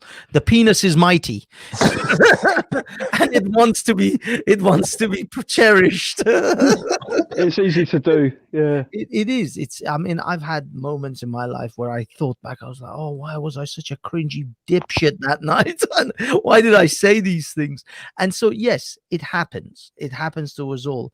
But yeah, we all want to prove ourselves to our big brothers. I mean, like we all came up in that same way. It's like, I want to be good enough. I want to be accepted. I want to be like respected. It's very petty, isn't it? It is. But this is the thing. I think if you're bragging, but you have self-reflection on it, and then you do better, I'll accept that. I'll take that. Everybody trips, everybody falls, everybody makes mistakes. So have self-reflection, come back and be less of a dick. But these people are douches all the time, and they have no self-reflection. They think this is what makes them cool. And it's like, dude, it doesn't make you look cool. I just think you're a huge douche. And that's the world. And this is the thing. A lot of it was very similar to like British culture up until, let's say, the 1950s, maybe. So, you know what I mean? There's something so dated about it. It's so kind of like in the past. It's like, why are you guys here in the West acting like knobs did in the 50s? Yeah, well, this is the thing. They are still. I look at these guys and I think they're still stuck in a time warp, and they still should have. I mean, well, let's be honest. Iranian men, it's a stereotypical. They still have handlebar mustaches. Oh, they had lovely chest hair though. Yeah, with their chest hair. It's so impressive. The gold is so tasteful. With the white BMWs in Orange County. Oh, mate, you're making me wet. There is something about Arabs and gold, though, isn't there? Arabs, Iranians, Indians, yeah, we all. You like diamonds? You like to see my diamonds? I will give you 4 sheep and some blood diamonds to your wife. How much for the little girls? Hey, that in the Blues Brothers, wasn't that classic? You couldn't do that these days, man. But how much for your wife? Yes, exactly. Your wife, your children, how much? The little girl, how much? Fucking hell, yeah, you couldn't do it. But that stereotype isn't actually as stereotype as you think. No, I mean, I've done like refits of bathrooms and stuff, and like it's like, my God, these are gold-plated taps. I've never seen like such bling. Oh Do yeah. you know what I mean? Saddam Hussein, when they took his palace, he didn't just have gold-plated taps. They were gold. They were made out of gold. Yeah, but I just want to say that if there are any of the royalties from the Saudis listening, you guys are classy, you know, and like the ones that I've met, you know, you want some private lessons, you know, I've met nothing but pure like monarchy from the Saudi family. Yeah, they are rich. That's true. That fucking oil, man. That fucking they're just swimming. The whole country's floating on a fucking sea of oil. But yeah, I mean, this is the thing. Unfortunately, the douchebaggery that comes with that kind of wealth, it's very evident, especially in the Saudis. Fucking the Emiratis and the Saudis, the douchebaggery. I don't know. I've only spent little bits of time in Dubai, and I have to say, I wasn't being sarcastic. That a lot of those. I only met a few, but a lot of people that I was rubbing shoulders with in Dubai and that part of the world, a lot of them were internationally educated. So they didn't have that, you know, they seem to be a little bit more cultured than, you know, the sort of plebs that are like turning up in London buying golden faucets and, you know. Yeah, I mean, you could say, I mean, I think there is a generational shift since the Emiratis and the Saudis have been rich for quite a few generations now. So there may have been, because a lot of them have been sent over to Europe to be educated, but I don't know. I mean, I still see the fucking douchebags doing wheelies, and in Saudi Arabia, their favorite pastime, because there isn't, and especially for the Saudis, unless they go onto the American bases, there isn't any clubs and pubs and bars and shit like that. I mean, there are some, but they're like hidden underground.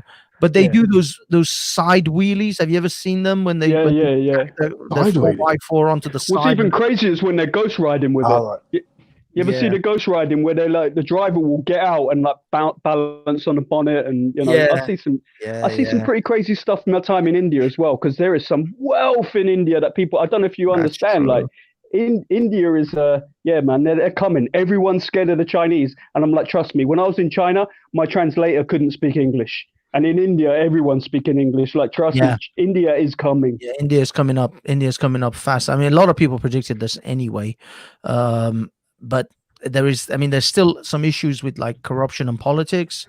Fully. If get a control over that, then but I'll tell you what, like India has got manpower like no one else. India has got oil, got gold, got diamonds, got information technology. You know what I mean? Like India's got it all, man. I doubt they'll let me back in, but I had a good time there.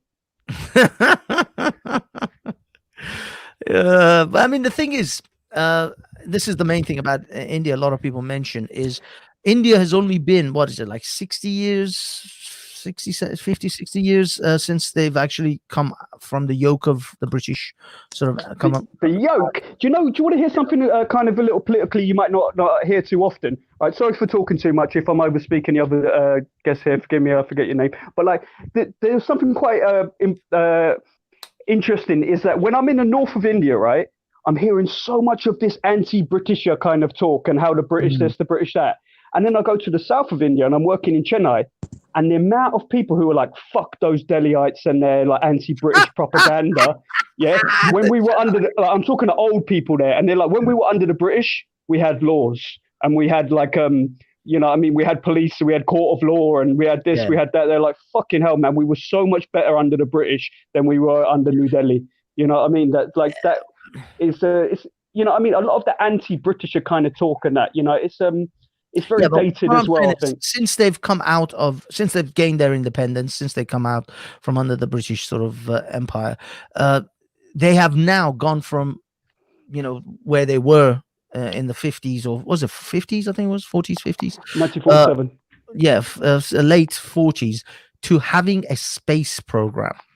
That is a major move in a nation, to go from literally, downtrodden to the extent that they moved, and in exactly the same time. This is because I always see this comparison, and in almost the exact same time, Iran has had no occupation by any empire in that period, were completely free to do what they wanted to do, and look at where they are. They can't build one fucking car. They paint Russian jets with Iranian colors and then call it Iranian-made planes.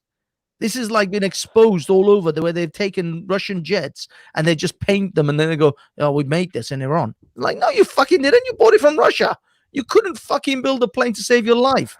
And this is the problem. This is what pisses me off about Iran. Unfortunately, my particular take is because Iran is Islamic, India is Hindu. But that's... No, India is not Hindu. Well, India's politics are very, very pressing towards right-wing fascist Hinduism. Right? But India is a secular democracy.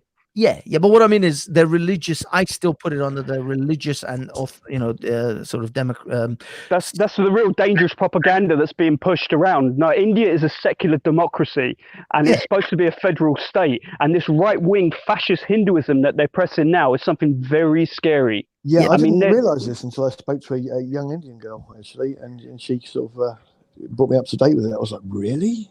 Yeah.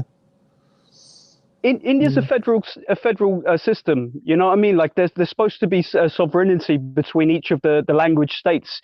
That the way that Hinduism is being used as a political tool is scary. And me being a Sikh, I don't want to go into it too much, but like our marriages are not recognized as Sikh marriages, which you understand is very political. They're classed as Hindu marriages.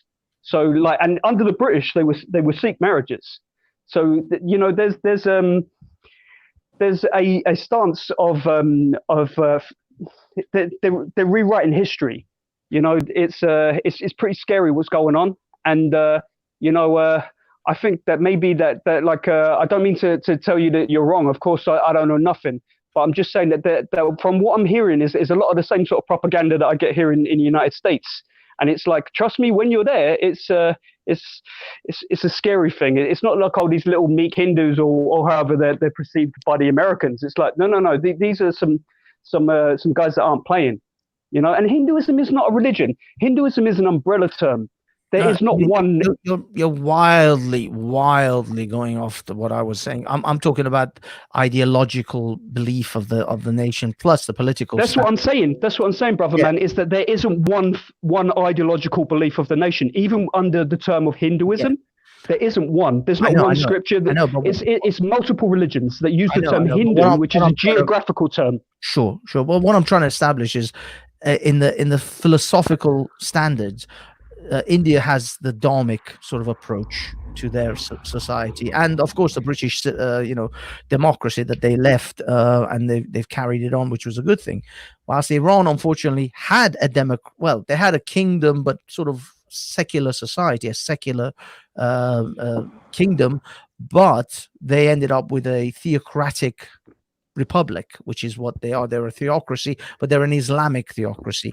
I personally, this is my own opinion, is the reason Iran's advancements or Iran's progression was stifled, whilst India is now shooting forward, with unmeasurable speed, is because of these two states. Is that one is a Islamic theocracy, the other one is a secular democracy, but with a dharmic religious background, which is what this is my thing. Muslims are going to argue to death that is because of their Shiite or because of whatever the hell, but I think Islam is a massive detriment to a civilization's progression.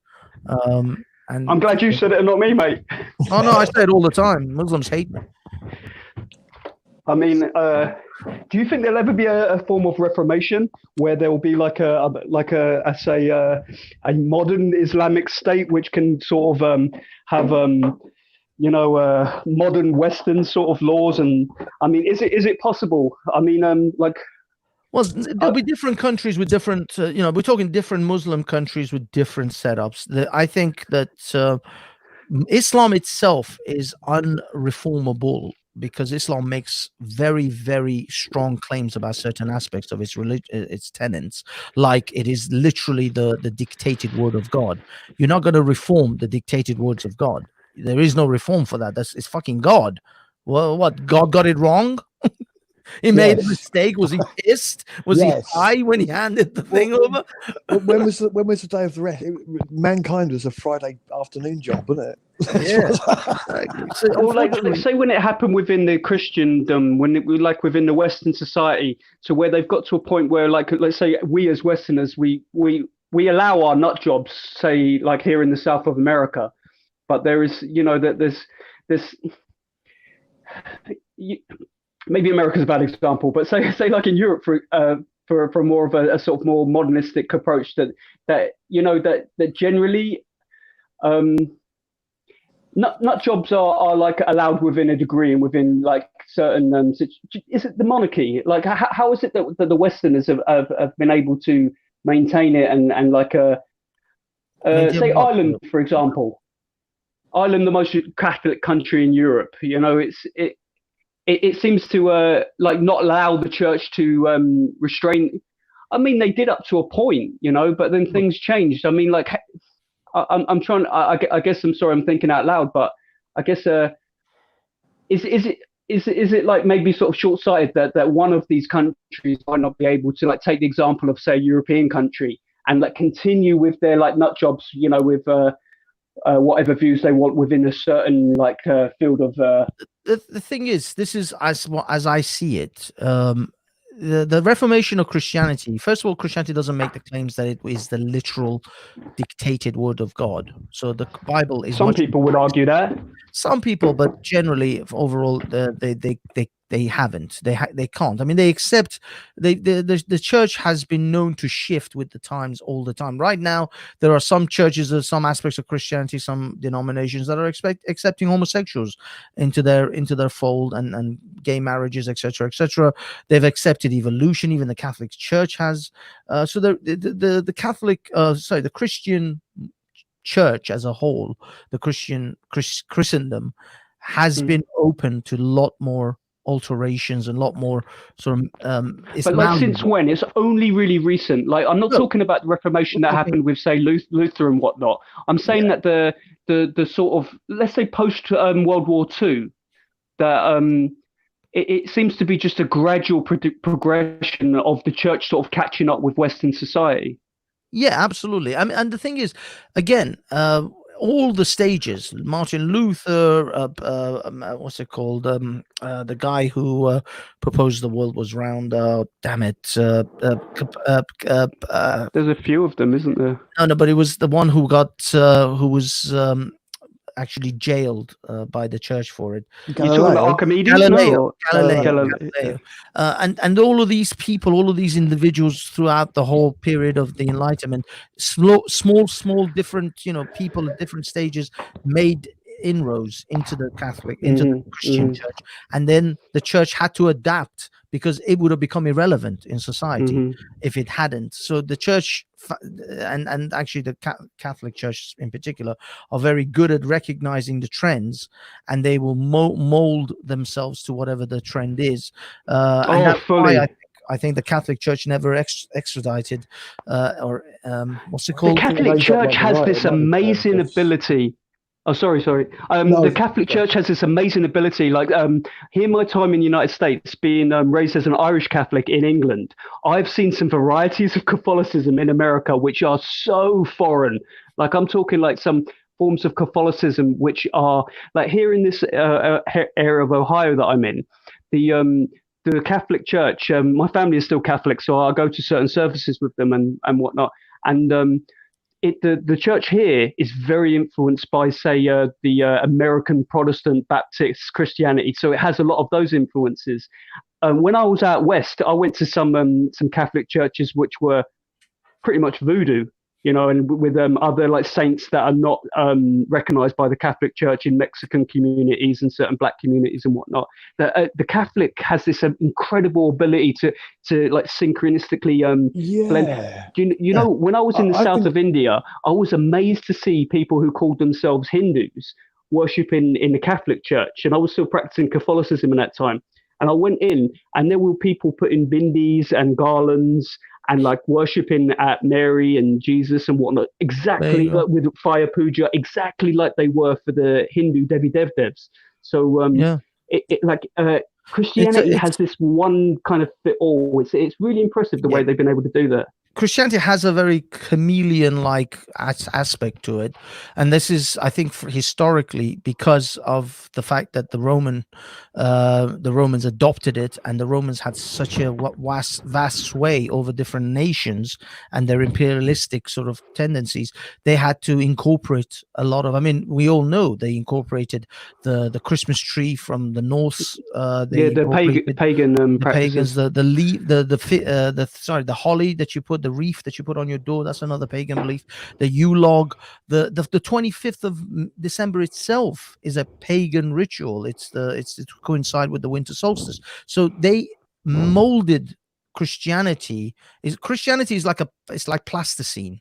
Yeah. It molds itself around whatever it finds. Well, you know what, like I was saying to previously, is that Hinduism has that same. If anything, Hinduism invented it. You know, I mean, what the pagans were doing in Europe was, you know, it's if anything, I think. Yeah, I had a funny experience where I was working in Malta on a South Indian movie, and there was effigies of the Holy Mother Mary all along the street. And one of the Indian producers come up to me and she said, "Who is this god?" And I was like, "Mary?" And she was like, "Yeah, this god, she's highly venerated in this town. Like, what's this god's name?" And I was like, wow, I didn't realize that, yeah, Mary is a demigod within this kind of pantheon. There you go. Yeah, in a lot of places, Holy Mother of Mary is actually considered just as you know, great in some cases as like Jesus and all the others. You know what I mean? They like really elevate them, and it's like, you know, I mean, all these kids like in South America, especially, you can see they've said, "Oh, the Holy Mother came and touched upon me." It's like, why would Mary have anything to do with this? Jesus is the main dude. Why didn't Jesus come and see you? I don't know if you're aware of, like, the Mexicans, when the Mexia Empire accepted Christendom, it was via Mary. That Mary appeared in Mexico City, but as a native, and that's what the effigy of the Virgin de Guadalupe is. That's what I mean. That's why a lot of the Marys that you'll find, like, say when I was in Colorado and whatnot, she's very dark skinned, and she sometimes has like if she's detailed, she'll have cheekbones that are like almost like Incan, you know, that like so. The same in Ireland. They say that when the Irish took Christianity, they were like, yeah, but our female mother goddess has to be like prime place of worship. Like, so a lot of like the little shrines that you'll find in Ireland for Mary, like previous, built on top of mother goddess. I went to a very strange little church in Mexico that was a mix up of Catholicism and voodoo, but it was Catholic, but they were still sacrificing white chickens. Yeah. There you go. I mean, technically, Jesus is supposed to be the sacrifice. There's no need to be sacrificing anything else. But as I said, because Christianity molds itself around whatever culture it finds, it seems to adopt some of those practices into it. It incorporates it. Now, I'll be honest, Islam does that as well. Islam does that to an extent. Islam is more rigid, but it still has that level of flexibility. I suppose in Malaysia and Indonesia and whatnot, they've maintained some of their. I mean, I'm not too educated, but like it seems to be that when I'm speaking to a Southeast Asian Muslim, that it's quite different from speaking to a Middle Eastern. Exactly. You talk to a Middle Eastern Muslim, you talk to a Malaysian Muslim, Indonesian Muslim, a Somali Muslim, you will find the basic tenets are the same, but you will find cultural influences that will separate them, and so that happens in Islam too. But generally, for the most part, Islam has enjoyed a very secure bubble from the rest of the sort of progressive world or the rest of the reformed world of Christianity. For a long time, they were secluded, if you like. They were out of the reformations that were taking place in the West, but now from the Turks, maybe. You would have some, you know, into the borderline, but you're looking at Saudi Arabia, Oman, Arab Emirate nations, Yemen, those places practically untouched for because when decades, I was asking you about like a modern sort of Western, I mean, I was thinking that Turkey is the nearest thing that comes to mind, you know, of like a nation that can be Indonesia to some whatever. extent. Yeah, Indonesia to some extent is much more of a passive, much more of a, you could say passive version of Islam. Turkey, definitely, because of Ataturk, he actually wanted to totally change and secularize the country. And now, unfortunately, Turkey is now reverting, if you like, or is going backwards. To some extent, even Iraq under Saddam Hussein, Libya under Gaddafi. Actually, a lot of the dictators in recent years were secular. The funny thing is, as these dictators are now falling, the governments that are taking the place of these dictators, supposed democratic governments by the West, are theocratics themselves, theocracies themselves. They've been instituted, for example, Iraq. Iraq has now got the Sharia as the primary source of jurisprudence in their constitution. So Sharia was never it was Saddam Hussein really was the judge and jury, but they took a secular dictator out and have introduced effectively a theocracy, a democratic theocracy.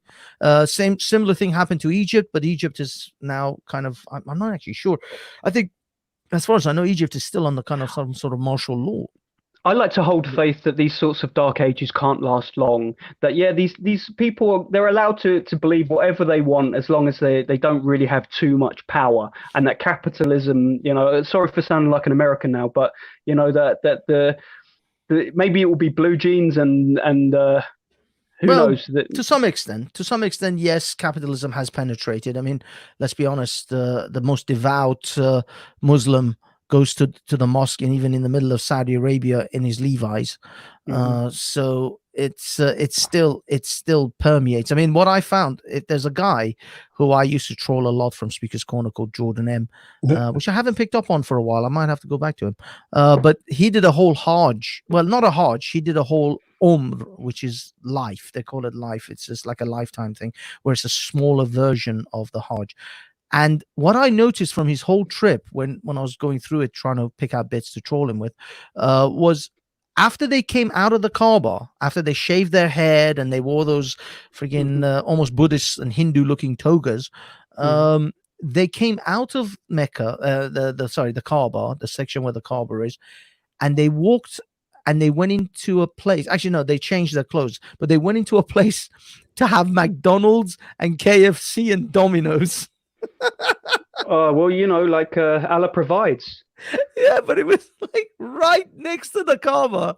There's a place where they sell KFC and McDonald's. But it's like that everywhere, isn't it? You can go to like ruins in Mexico, and it's sponsored by Coke all the way up. Do you know what I mean? Exactly. So this is what I mean. So yes, I think capitalism, of course, has penetrated, but I think what is penetrating and actually literally taking people away from Islam is now the internet. The apostasy rates are becoming actually so excessive that Muslim preachers are now talking about it in churches. I saw a tweet or a post by the Ayatollah Khamenei, who's a man in his 70s, 80s, talking about the dangers of websites. Now, why would a man in Iran who barely, they have internet, but barely, and is highly censored, talk about the dangers of the internet? This man is a beyond boomer. He's a freaking World War II kind of age.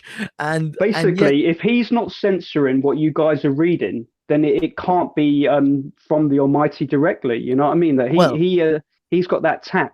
Yeah, but what I'm saying is, they are taking note of the internet. That's the point that I noticed was, fucking hell, this 70-80-year-old mullah in Iran is talking about the dangers of the internet. So this has reached their ears. The bubble that the Middle East and the Muslim world endured for such a long time, and they only had the narratives of the mullahs to go by, has now burst. The internet has now penetrated into the homes of young Muslims in their own countries, in Saudi Arabia, in Yemen, in Dubai, in Bahrain, and Kuwait.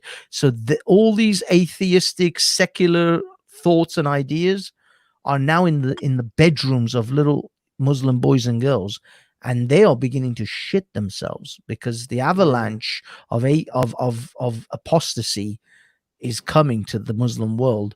And right now, 23% of Muslims in America are apostating. 23% of the young Muslims are apostating. So that number and secular and atheist sort of movement, they're actually even the Muslims claim they're the biggest growing religious. Well, I'll tell you why the Islam is growing so big in Columbus, Ohio, because there are a lot of Somalis moving here. There are a lot of people moving to America, and it's quite peculiar because people don't really talk. I mean, I'm a recent immigrant to the States myself. Is that a lot of people are moving here? I mean, I've seen it. I've seen neighborhoods when I was living in California where it was orange trees. I came back a few years later and it was Taiwan. You know what I mean? It was a city that wasn't there before. So there's a lot of people moving to America, and I think that that say with these kids in oppressive countries, they're just gonna fuck off. They're just gonna leave and that's why these countries are gonna have to find a way to have some sort of a dual society where you've got like your Sharia or whatnot it's called, and then you've got like a Western society, because I mean they're living like that anyway behind closed doors, aren't they? So I mean something's going to happen. Yeah, the other thing is, I mean, the Muslims boast about their 1.5 billion strong whatever. A religion that kills you if you apostate. Can you honestly believe those numbers, that if you lived in Iran and in Saudi Arabia, you would actually confess to being an atheist or a non-believer? Of course not. In Saudi Arabia, it carries a 20-year sentence if they don't find some trumped up charge to have you executed if you confess to be an atheist in Saudi Arabia. As far as I understand, it's actually considered a terrorist act, and in Iran it's a death sentence. Apostasy is a death sentence, and being an atheist is a death sentence. So, and liking the flavor of penis is definitely a death sentence. Yeah, exactly. So this is the thing. I'll sing you for crime. Yeah. You know, but this is the thing. If they actually could, if Muslims around the world, especially in Muslim majority countries, could actually express what they think, Islam could never boast. I don't think they can actually boast even a billion. I just had this really amazing memory I had from my 20s. I was out in a nightclub in Watford, and I started chatting with these Pakistani lads, and one of them started to get a bit grabby, and I gave him a good push. And a mate of his said, look, that's my cousin. Sorry, he's just come back from Pakistan. He's been out there for a few years. Don't worry. I was like, what are you on about? He goes, well, you know, it'll be a bit gay for a little while, and then he'll like conform, like, you know, give him 6 months. And I saw him 6 months later, and the guy was another bloke. It really is this sort of peculiar kind of homo. I don't know. Like homoerotic. I've said too much already, but it seems to be that. But there's this accepted sort of like, it's like you're in the West now. You know what I mean? Come on, like hold it down. Well, I know Middle Eastern men all my life. You know, Iranians. When we greet each other, we kiss on the cheek. You know, left, right, 3 times. But that's how it's always been my entire life. You guys got that from the French. I'm not sure. I don't know whether the French got it from us or we got it from the French, but we kiss 3 times on the cheek. All Iranian men, Iranian women, we tend to do that. Although if they're a bit religious, we don't. The women, but the men, we always kiss. And that's my whole life. I've had to, me or my uncle or my brothers or anyone, we had to explain to the English around us, this is Iranian thing. We do this, so it's not a gay thing.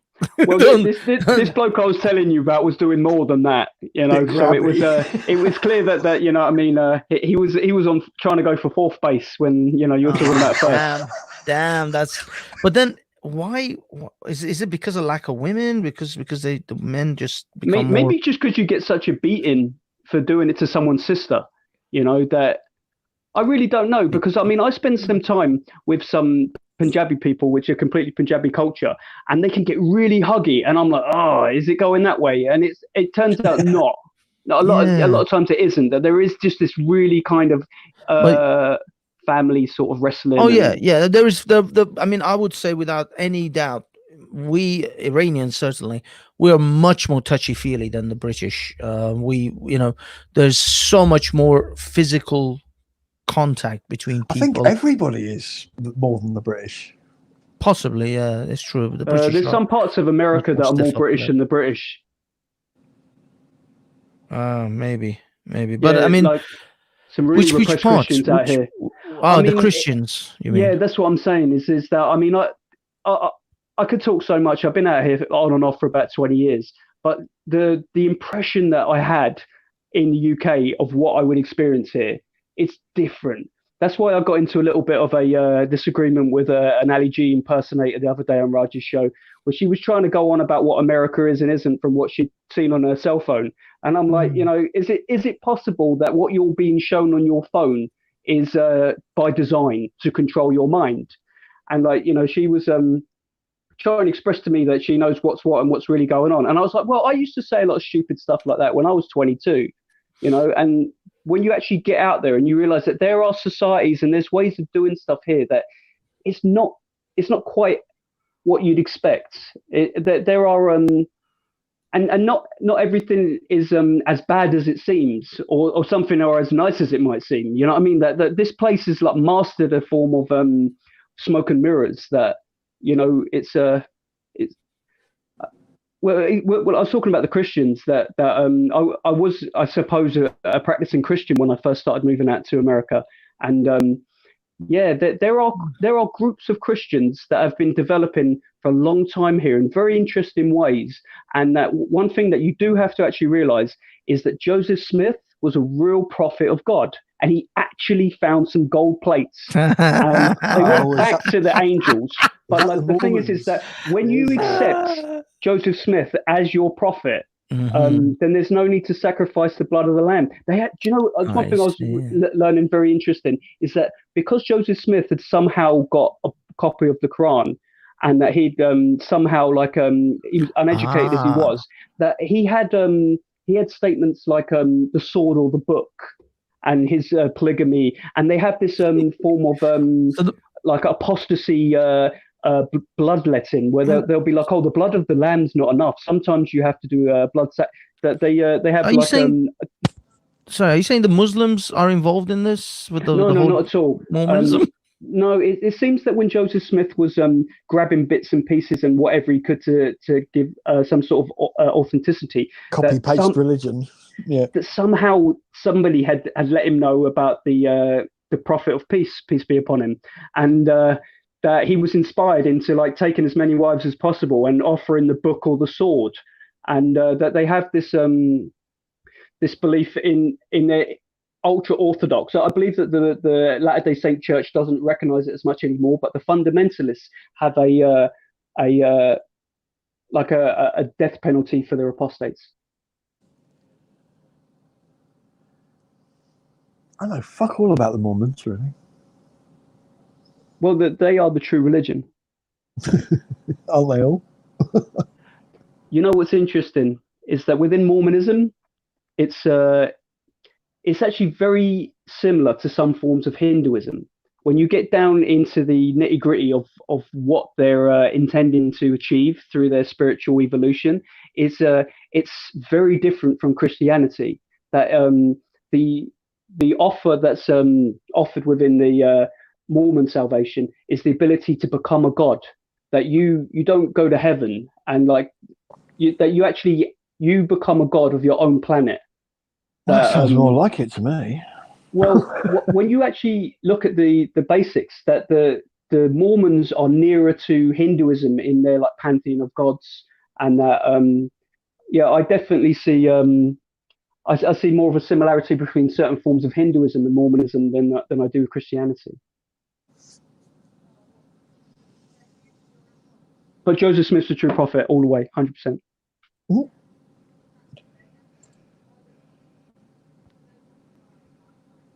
Uh-oh.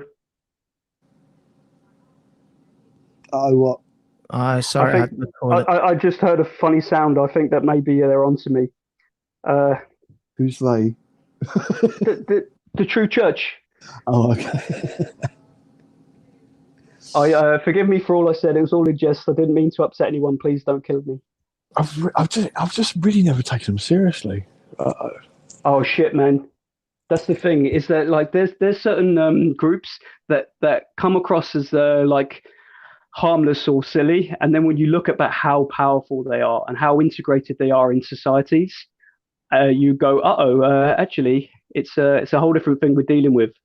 So I like freedom of speech, and I like the ability to do a little bit of light comedy, but I would never really want to insult the Mormon Church or any church, and please forgive me, don't kill me. But the Mormons are like piss weak and extremely peaceful. They're not the... And they're also in high positions of power within the government, and they are within every single state in the United States in positions of education, and that America, if anything, the West was won by the Mormons. And what I have to do is really recognize that I didn't realize that Nevada and Colorado and all of the West there, California was colonized by the Mormons, that a massive part of American history has been the push west from the Latter-day Saints Church. And as much as I was ribbing them a little bit, and I'm sorry about that, please don't kill me. I didn't realize. I thought the Jews were like, how is it? Everybody? Yeah, but that's the thing that you don't seem to understand, is that the Mormons are the true Jews. That Zion is a park that's out in Utah. That the Jews left Israel and then they colonized America, the Nephites and the Lamanites, and that this is a fulfillment of Old Testament prophecy. So the Mormons are actually Jews. Wait a minute. How does it work? The Native Americans are Jews. They are the Lamanites. The Native Americans are Jews. Yeah, so that's right. Basically, all within the Book of Mormon, all of the human beings that were in the New World are descended from certain tribes of Israel that came over on boats, and they colonized the Americas, and they split into two groups called the Lamanites, which is the dark-skinned, and the Nephites, which was the lighter people in the Americas. Clearly, you don't know your Mormon scripture. No, I'm sorry. There was a war, and of course the Lamanites won, and the whites coming over from Europe was another wave of. It's quite confusing, but basically, Jesus came to America, and the Mormons are right. Damn. Are you fucking with me on this one? Because I thought it wasn't it South Park that said the Mormons were also right when they all went to hell. I'm clearly being a little bit funny. I'm the Sikh. I believe in the Sikh scriptures. Yeah, I know that. I knew you were Sikh because Raj was all chummy, but I just thought that the whole Mormon thing.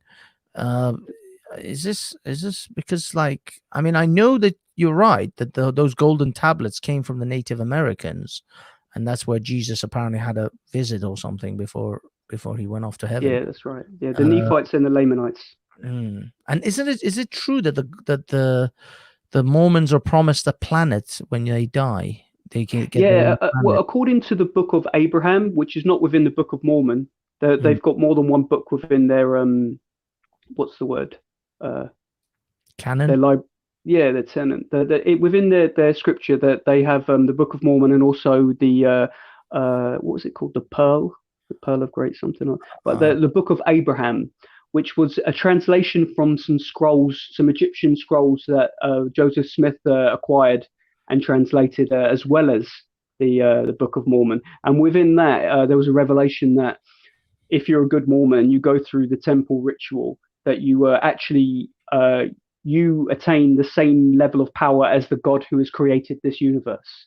So that you become a god and have your own planet to rule over. But just one planet? I mean, what kind of a god are you? A universe, I guess. You get a whole universe. Damn. But I think that in the same respect that this god has one planet with sentient life, so that we know that probably you get one planet. I don't know how it works, or maybe every universe only has one planet which can sustain human life. Or maybe it does at one point. We only know that so far. Maybe like when you've been a really good Mormon god for a long time, that your humans will spread out within that universe. But they will actually become gods themselves, and that's how it continues. But one thing within Sikhism is that we're not supposed to speak bad about any other faiths. So I'm being a real bad Sikh. But are you a devout Sikh? Are you actually like? Oh yeah, fully. Yeah. What do they call it? Circumcised? No, not circumcised. Baptized. we have this beautiful thing within Sikhism where we don't circumcise, and we're supposed to not cut our hair. So That was one thing that when I was reading it within Sikhism, I was like, yep, they're right. But I'm not baptized. No, I'm not initiated. Do you cut your hair, or you don't cut your hair? Do you wear like a turban? Oh, I got a skinhead. I'm what is considered a munna. So I'm a late adopter. So I've tried it at times and done different periods of keeping my hair and wearing different head coverings. So you're like a part-time in and out kind of Sikh. I have to say, when the mood takes you. I would say that when it comes to the way that I look at reality and the way that I deal with every problem in my life, the way that I try to keep coming back to, my foundation is all through the teachings of the Guru. That I live my life like according to the perfect example of the Guru. So I aspire to one day be worthy to be baptized and to die as a Singh. It's an honor that I can only like pray for. But that's something out of my hands, and that's all in the will of the Almighty. And you can't actually just go to a Gurdwara and say, I would like to be baptized. I could fake it, and I could like fake it till you make it, baby. Fake it till you make it. There are some Gurdwaras out there that I'm sure that would give me an Amrit Sinchar straight away, but the ones that I would want to take my Amrit Sinchar would say you're not ready, or that they would work with me for a process. That Amrit comes when we're worthy of it, but this is more than a baptism. You got to understand that when you take Amrit Sinchar, this is more like akin to a priestly order or a military and a priestly order at the same time. So this isn't for everyone. This isn't as simple as I say a few like magical words and now I'm a Sikh, or I'm a Christian because I've done this ritual. When you take Amrit, you're a soldier, you're a priest. It's not a joking game. That's what I mean. So you become part. You are initiated into the order, kind of thing. Yeah, I know. It's like becoming a Catholic priest or a mullah in Islam. But it's also got a military component, which is, I'm no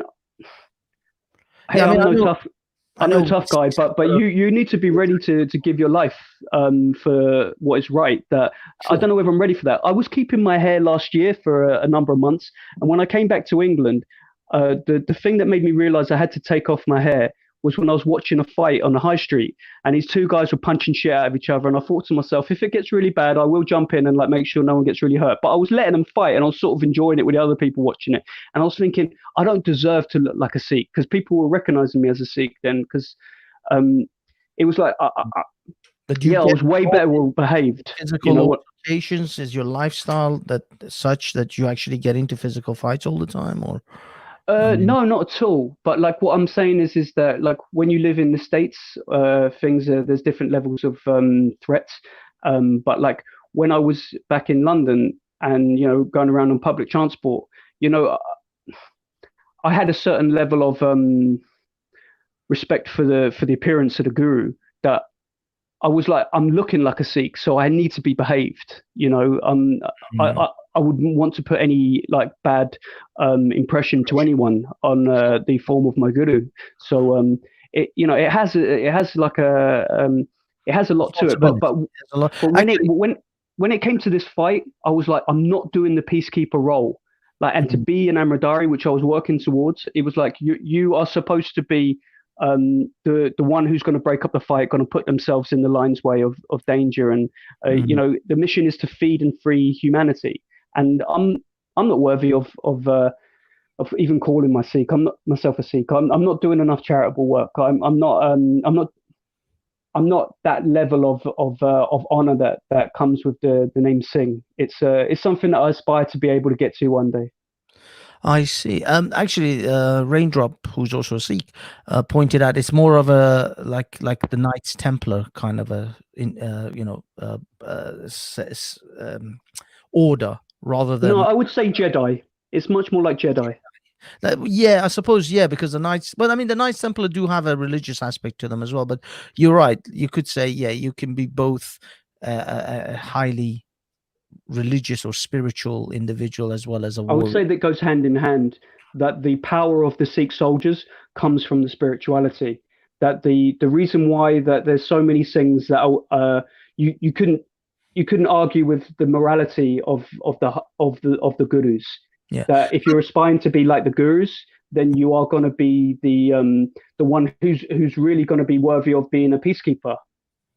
Yeah. I mean, the samurais have a similar sort of aspect to them as well. Well, there was no death penalty within the Sikh Empire, and like under the Japanese, they were ruling by the sword. They were, you know, as beautiful as their culture was in so many respects, it was brutal.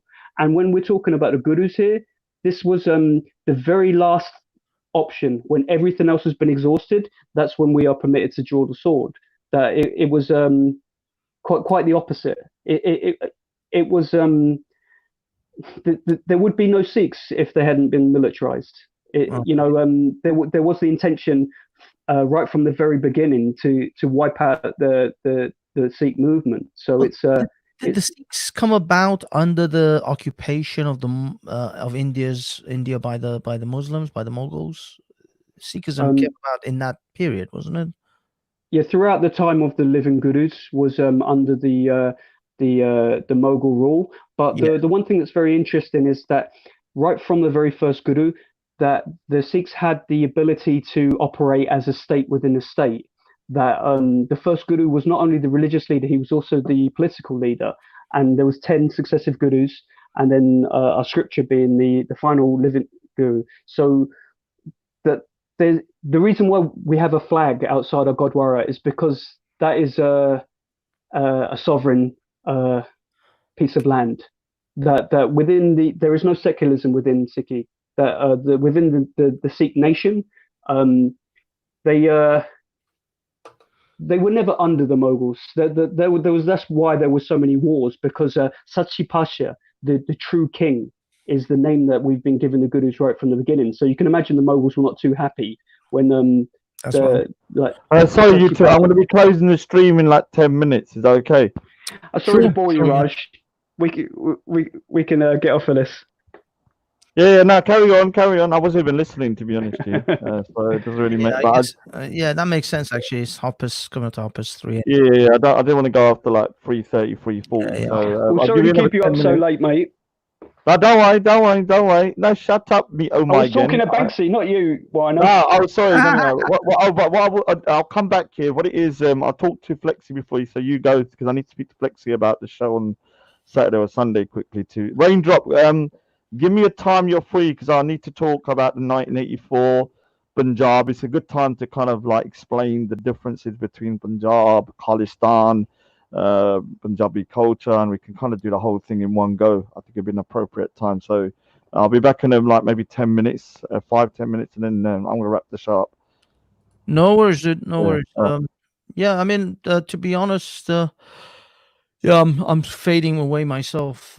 It's been a fairly long night. Mostly we wanted to just give, for me anyway, I actually started my stream because Simon came onto he pinged me on Discord saying, this has happened to Wendy, let's start a stream. As soon as I started a stream, you started a stream, and then I was like, what the hell am I doing with the stream then? But it was mostly just to give Rowan fucking Reels channel a bit of a jab. And I think we've done that. I think we've given it a sufficient jab, considering he's running at 25 people watching. I mean, I've never seen it, and I never will, from the sounds of it. I mean, it's something that doesn't interest me, and I think that the sooner you guys stop talking about it, the sooner it will go away. I know this is an ongoing little saga. I mean, I see it as just all internet fun and games. Personally, I don't take any of these that seriously, but it has become serious for the individuals involved, like Wendy, the lady who's having this little head-to-head with Real. Wendy trusted Real for a long time. She gave her number, private phone number, and they were WhatsApping and stuff.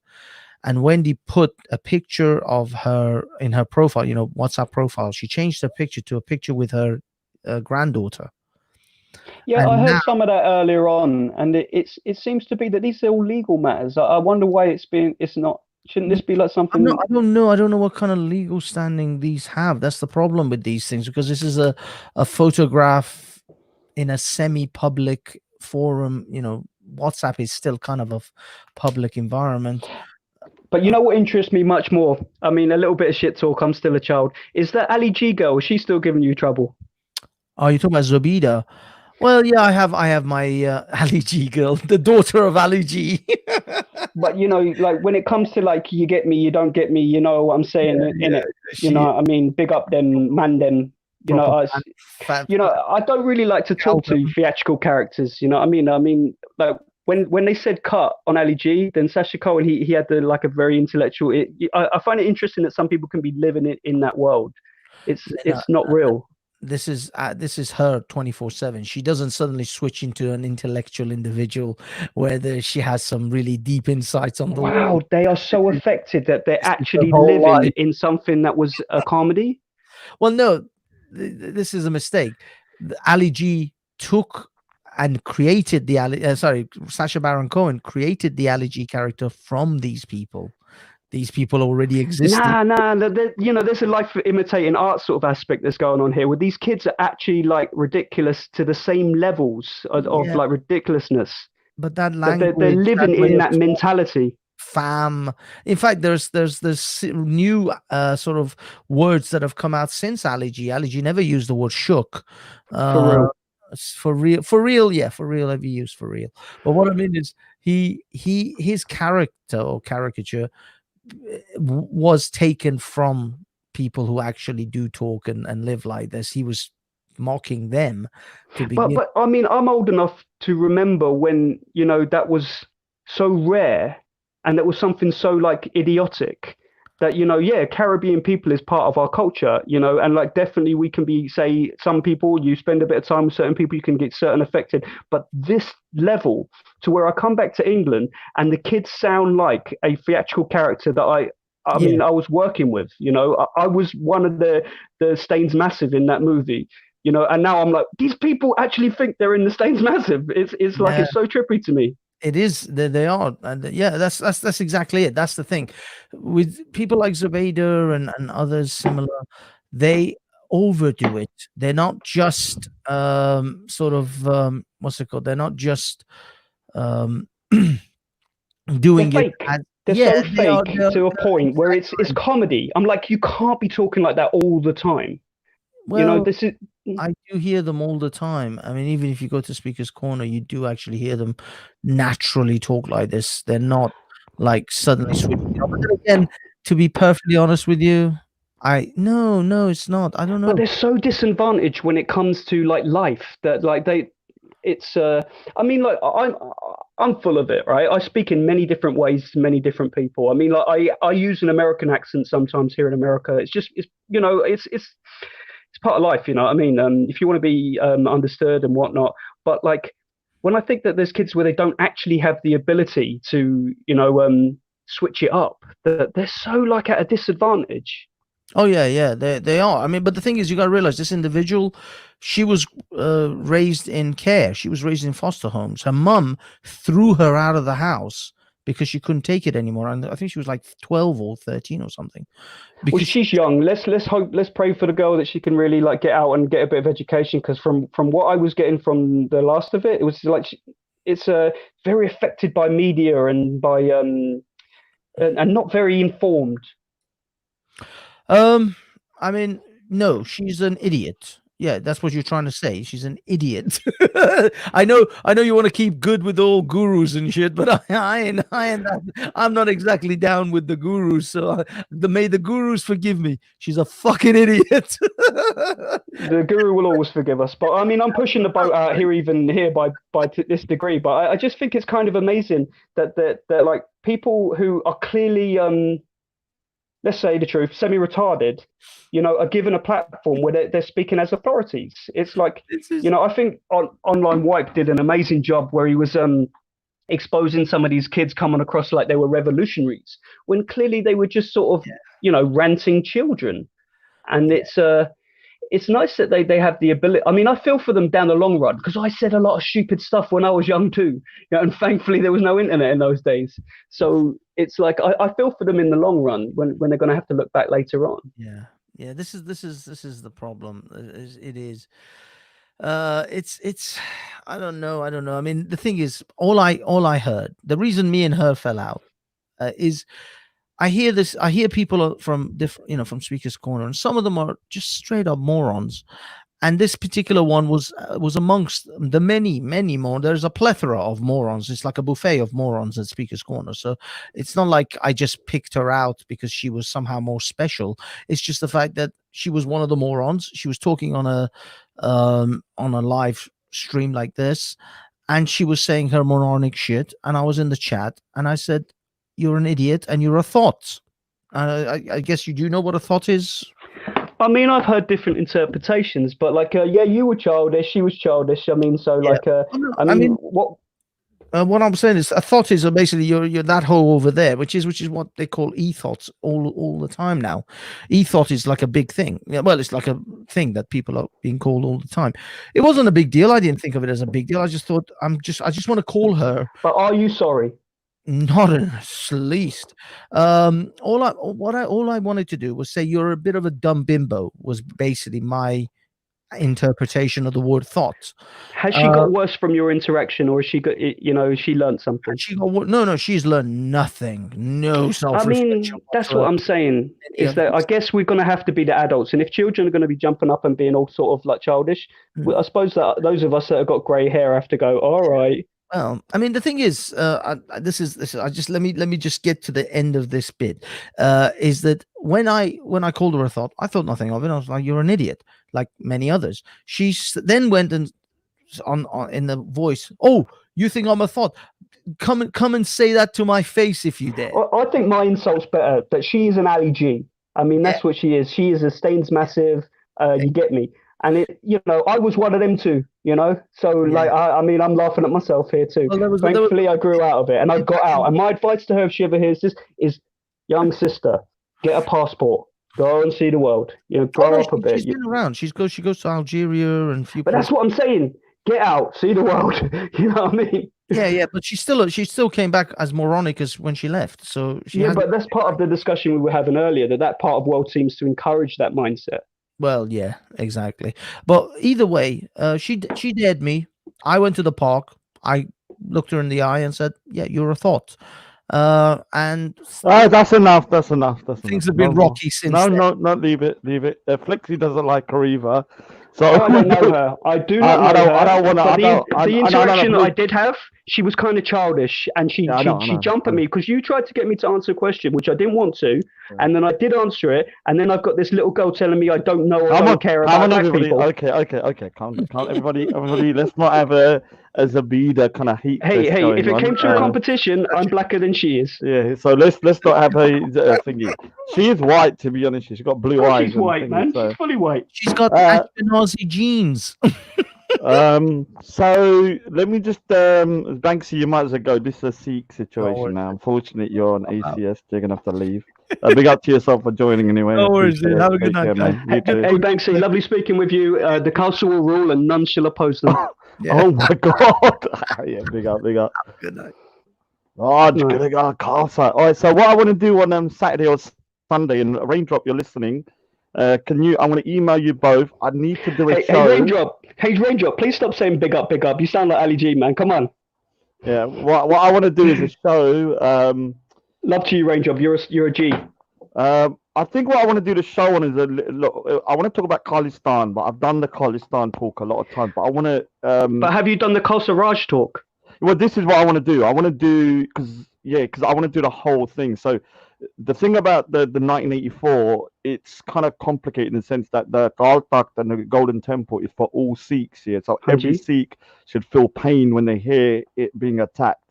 But the Khalistan movement in itself could be seen as a Punjab separatist movement in the sense of a Punjabi movement, for me personally. I mean, I don't know much about that, to be honest, brother. But you know what I do know is that the guruship was given from the 10th Guru, Guru Gobind Singh Ji, to the Granth and the Panth. So the Khalsa that are following the Guru is the Guru speaking.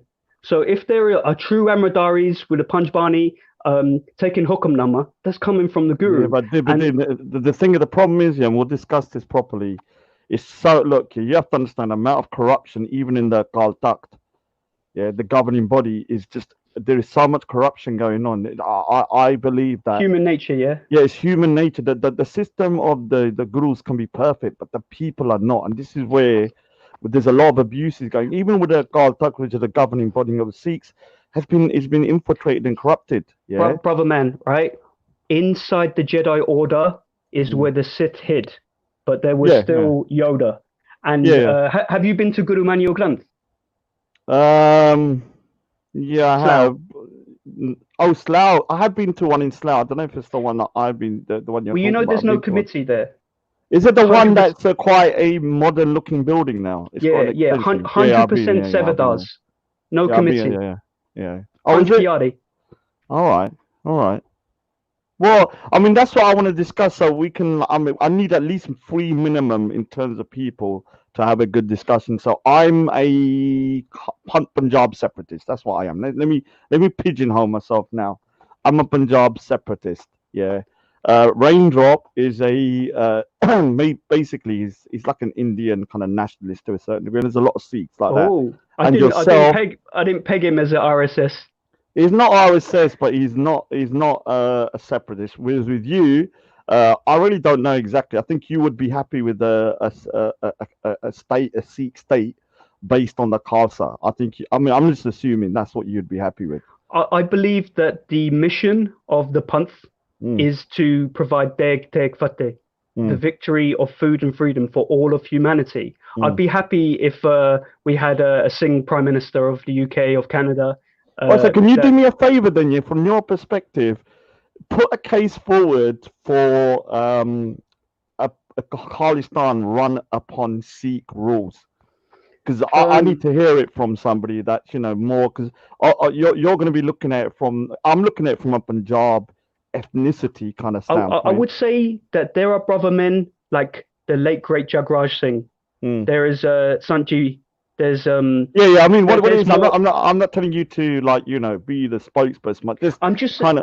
I'm saying, brother, that there are Singhs out there that are at that level of morality that are looking to the Guru, who are going to be the ones that are going to provide all the answers, and that I really do believe that it's going to come out of the educated Western Amradaris, not taking anything away from anyone in any other part of the world, but I think that the one of the reasons that the Singhs were spread throughout the world was so that Khalsa Kenraj, that Deg Teg Fateh is from east to west, and it's to freedom of religion, it's freedom of food, and that the mission of the Sikhs is to remove tyranny. Yeah, and the thing is that you're looking at it from what I call the right perspective. I mean, I'm not going to say the right perspective, but you're looking at it from the most clearest perspective, because you're looking at it from a Sikhi point of view. The problem with the Khalistan movement and all of this kind of stuff, it's kind of been everything's so muddied, and this is where I want to try and put the Punjabi culture to Sikhs. We can add that into it as well, so we can have a proper discussion. I need to close down the stream now. You got to do it, bruv. Yeah, I need to close down the stream. Can you two please email me anytime on Saturday or Sunday between 4 p.m. or just say 5 p.m. to 9 p.m. 4 hours maximum, because I need to do Sikh stuff with my mum at 9 o'clock. I haven't had response from the call that I was speaking to, but I'll email her again. Oh yeah, but can you just make it straight to anybody? Yeah, I mean anybody that might want to come on. I am controversial. I am going to speak my mind, and some people might not like it. So I don't want anyone kind of being snowflakes. There's no point coming on, because otherwise all that's going to happen is they're gonna get upset. Oh, well, why did I come onto a panel when somebody is so kind of outspoken? So if you can just make that pretty clear before anyone jumps on, don't sugarcoat it. Basically, I will do. But thank you for reminding me. I just want to say, Bulamufchuk, forgive me if I've upset anyone. I mean, I'm really sorry. I'm silly, and I play about, but I really don't want to hurt anyone. And Kasaji, forgive me for my childish ways. Don't worry. I have to, if I had to apologize every time I hurt someone, I'll be apologizing all day. Non-stop. Hey, brother, man, it's late. Why don't you get to bed? I'm actually not going to sleep. I'm not going to go to sleep till 9 o'clock. I draw at night, so I'm always drawing. But that's why. Look, that's another thing we need to discuss about why, doing prayers or part is always best in the early morning. Do you understand? At a certain time you should be waking up. Amrit Vela. Yeah, Amritvel, and there is a scientific reasoning behind it. I draw better at between 3 and around 8. Yeah, I get the most production done during that time. I'm most. I think it's because it's to do with the dream state in our brain that if we can actually be to the point of where we're almost falling asleep, that we're tapping into other parts of our psyche, that we're really like opening ourselves up to other parts of the consciousness and that dreaminess, and that's really where inspiration comes from. Yeah, because I just can't do. I mean, I've tried drawing in the daytime. I just cannot get into the gist of it, and I've got such a bad habit now of not going to sleep until late. Anyway, I was trying to say big up to Angel Moon. She said Rod speakers called her Flexi Studio and all in the chat. Blessings. Enjoyed listening to Flexi and Banksy discussion. Oh no, big seal of approval there from Angel Moon. Big up, big up. I'll listen back to it later on because I was drawing and trying to concentrate. Yeah, anyway, I've not spoke to him before. We'd rubbed shoulders at Speaker's Corner a couple of times, but he definitely does seem like a right character, as are you. It's been cool talking with you, Raj. And yeah, man, I hope you have a good draw, man. Like Japnam, man. Enjoy it. Definitely. I'll try and do some part while I'm drawing as well. I'll try my best. I need to. Do you know what you need to do is to give me some good. Like Kirtan or something that I can zone out to and do part at the same time and draw. You know what I'm really getting into is I don't know how to pronounce it. Is it Kishvasili? It's the guys when they stand up and they don't do Shabad, so they're not reading scripture out, but they do like their own written stories in a shouty kind of way. Oh, what's it called? Kishvasili. Kata, I think it's called. Is it all kata? Well, the kata's when they're explaining, they're talking. What is the one? I forgot what it's called. I need to ask my mom. I know what you're talking about. I watch them all the time. Like there's normally 3 of them. They got a little tumby thing. Yeah, exactly. But there's these guys who are like because it's generally done a cappella, so it's done to no music. That there's a lot of cats now taking the very best of those type of preachers and putting it to modern beats. So that's the stuff that I work out. The one that I need is the one that in the Spanish. Can someone do me a favor? Anybody by the next show? In this hospital in Spain, still singing the Mulmanta, the belly body. So I want that. The one I'm talking about in Spain hospital. I believe that is Satnam Core. Yeah, I need to find it and need to start listening. You know what's really good is there's a SeekNet app called is it iGurbani? It might just be the SeekNet app. Yeah. And where you can hit different nicknames. So if you want to hear like different they've got like all different sorts of playlists and they got some really good music on there. I mean, I'm often for the different nicknames, but the SeekNets have got some really cool apps. Also, they've got a Hukamnama up. I often will take a virtual Hukamnama. Oh, I think a Raindrop has chucked it in the thingy. Let me just double check. Anyway, I need to chuck you out now. And can you lot please arrange between yourself? I'll shoot you an email, brother. 5 p.m. to 9 p.m. I need to shut the show at 9 p.m. because I listen to Bhai Vishal sing, which is a good Tosaki and stuff like that.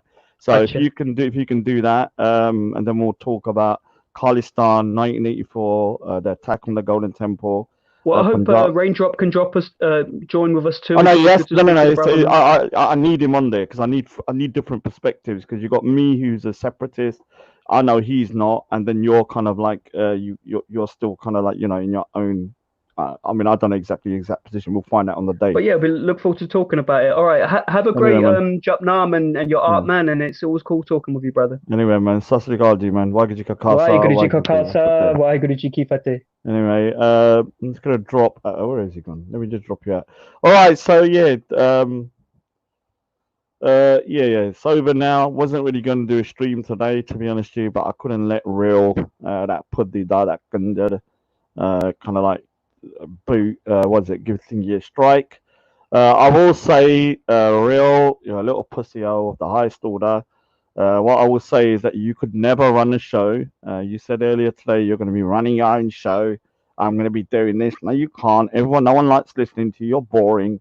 And that's why you need panel members. I will say this, and I can't believe I'm going to say this. I can't believe I'm going to say this. Guess what I'm going to say? Rather than going over to Reels, I feel dirty saying this. I'm not gonna lie. I actually feel dirty saying it. Go over to the Lions Den. I can't believe I even said that. Exclusive. I'd rather you go to the Lions Den than to give views to Real. Yeah, I'm not gonna lie. I'd rather you go to the Lions Den than go to Real. So if you're gonna go anywhere, fly over to there. Don't fly over to Reels, because Real doesn't deserve your views. He doesn't deserve your attention. He doesn't deserve your comments. He doesn't deserve anything. So the best way to show Real is to just not listen to his bullshit channel. Anyway, I'm off. Raindrop, make sure you email me or message me in the back chat so we can arrange it for the weekend. And I'm off.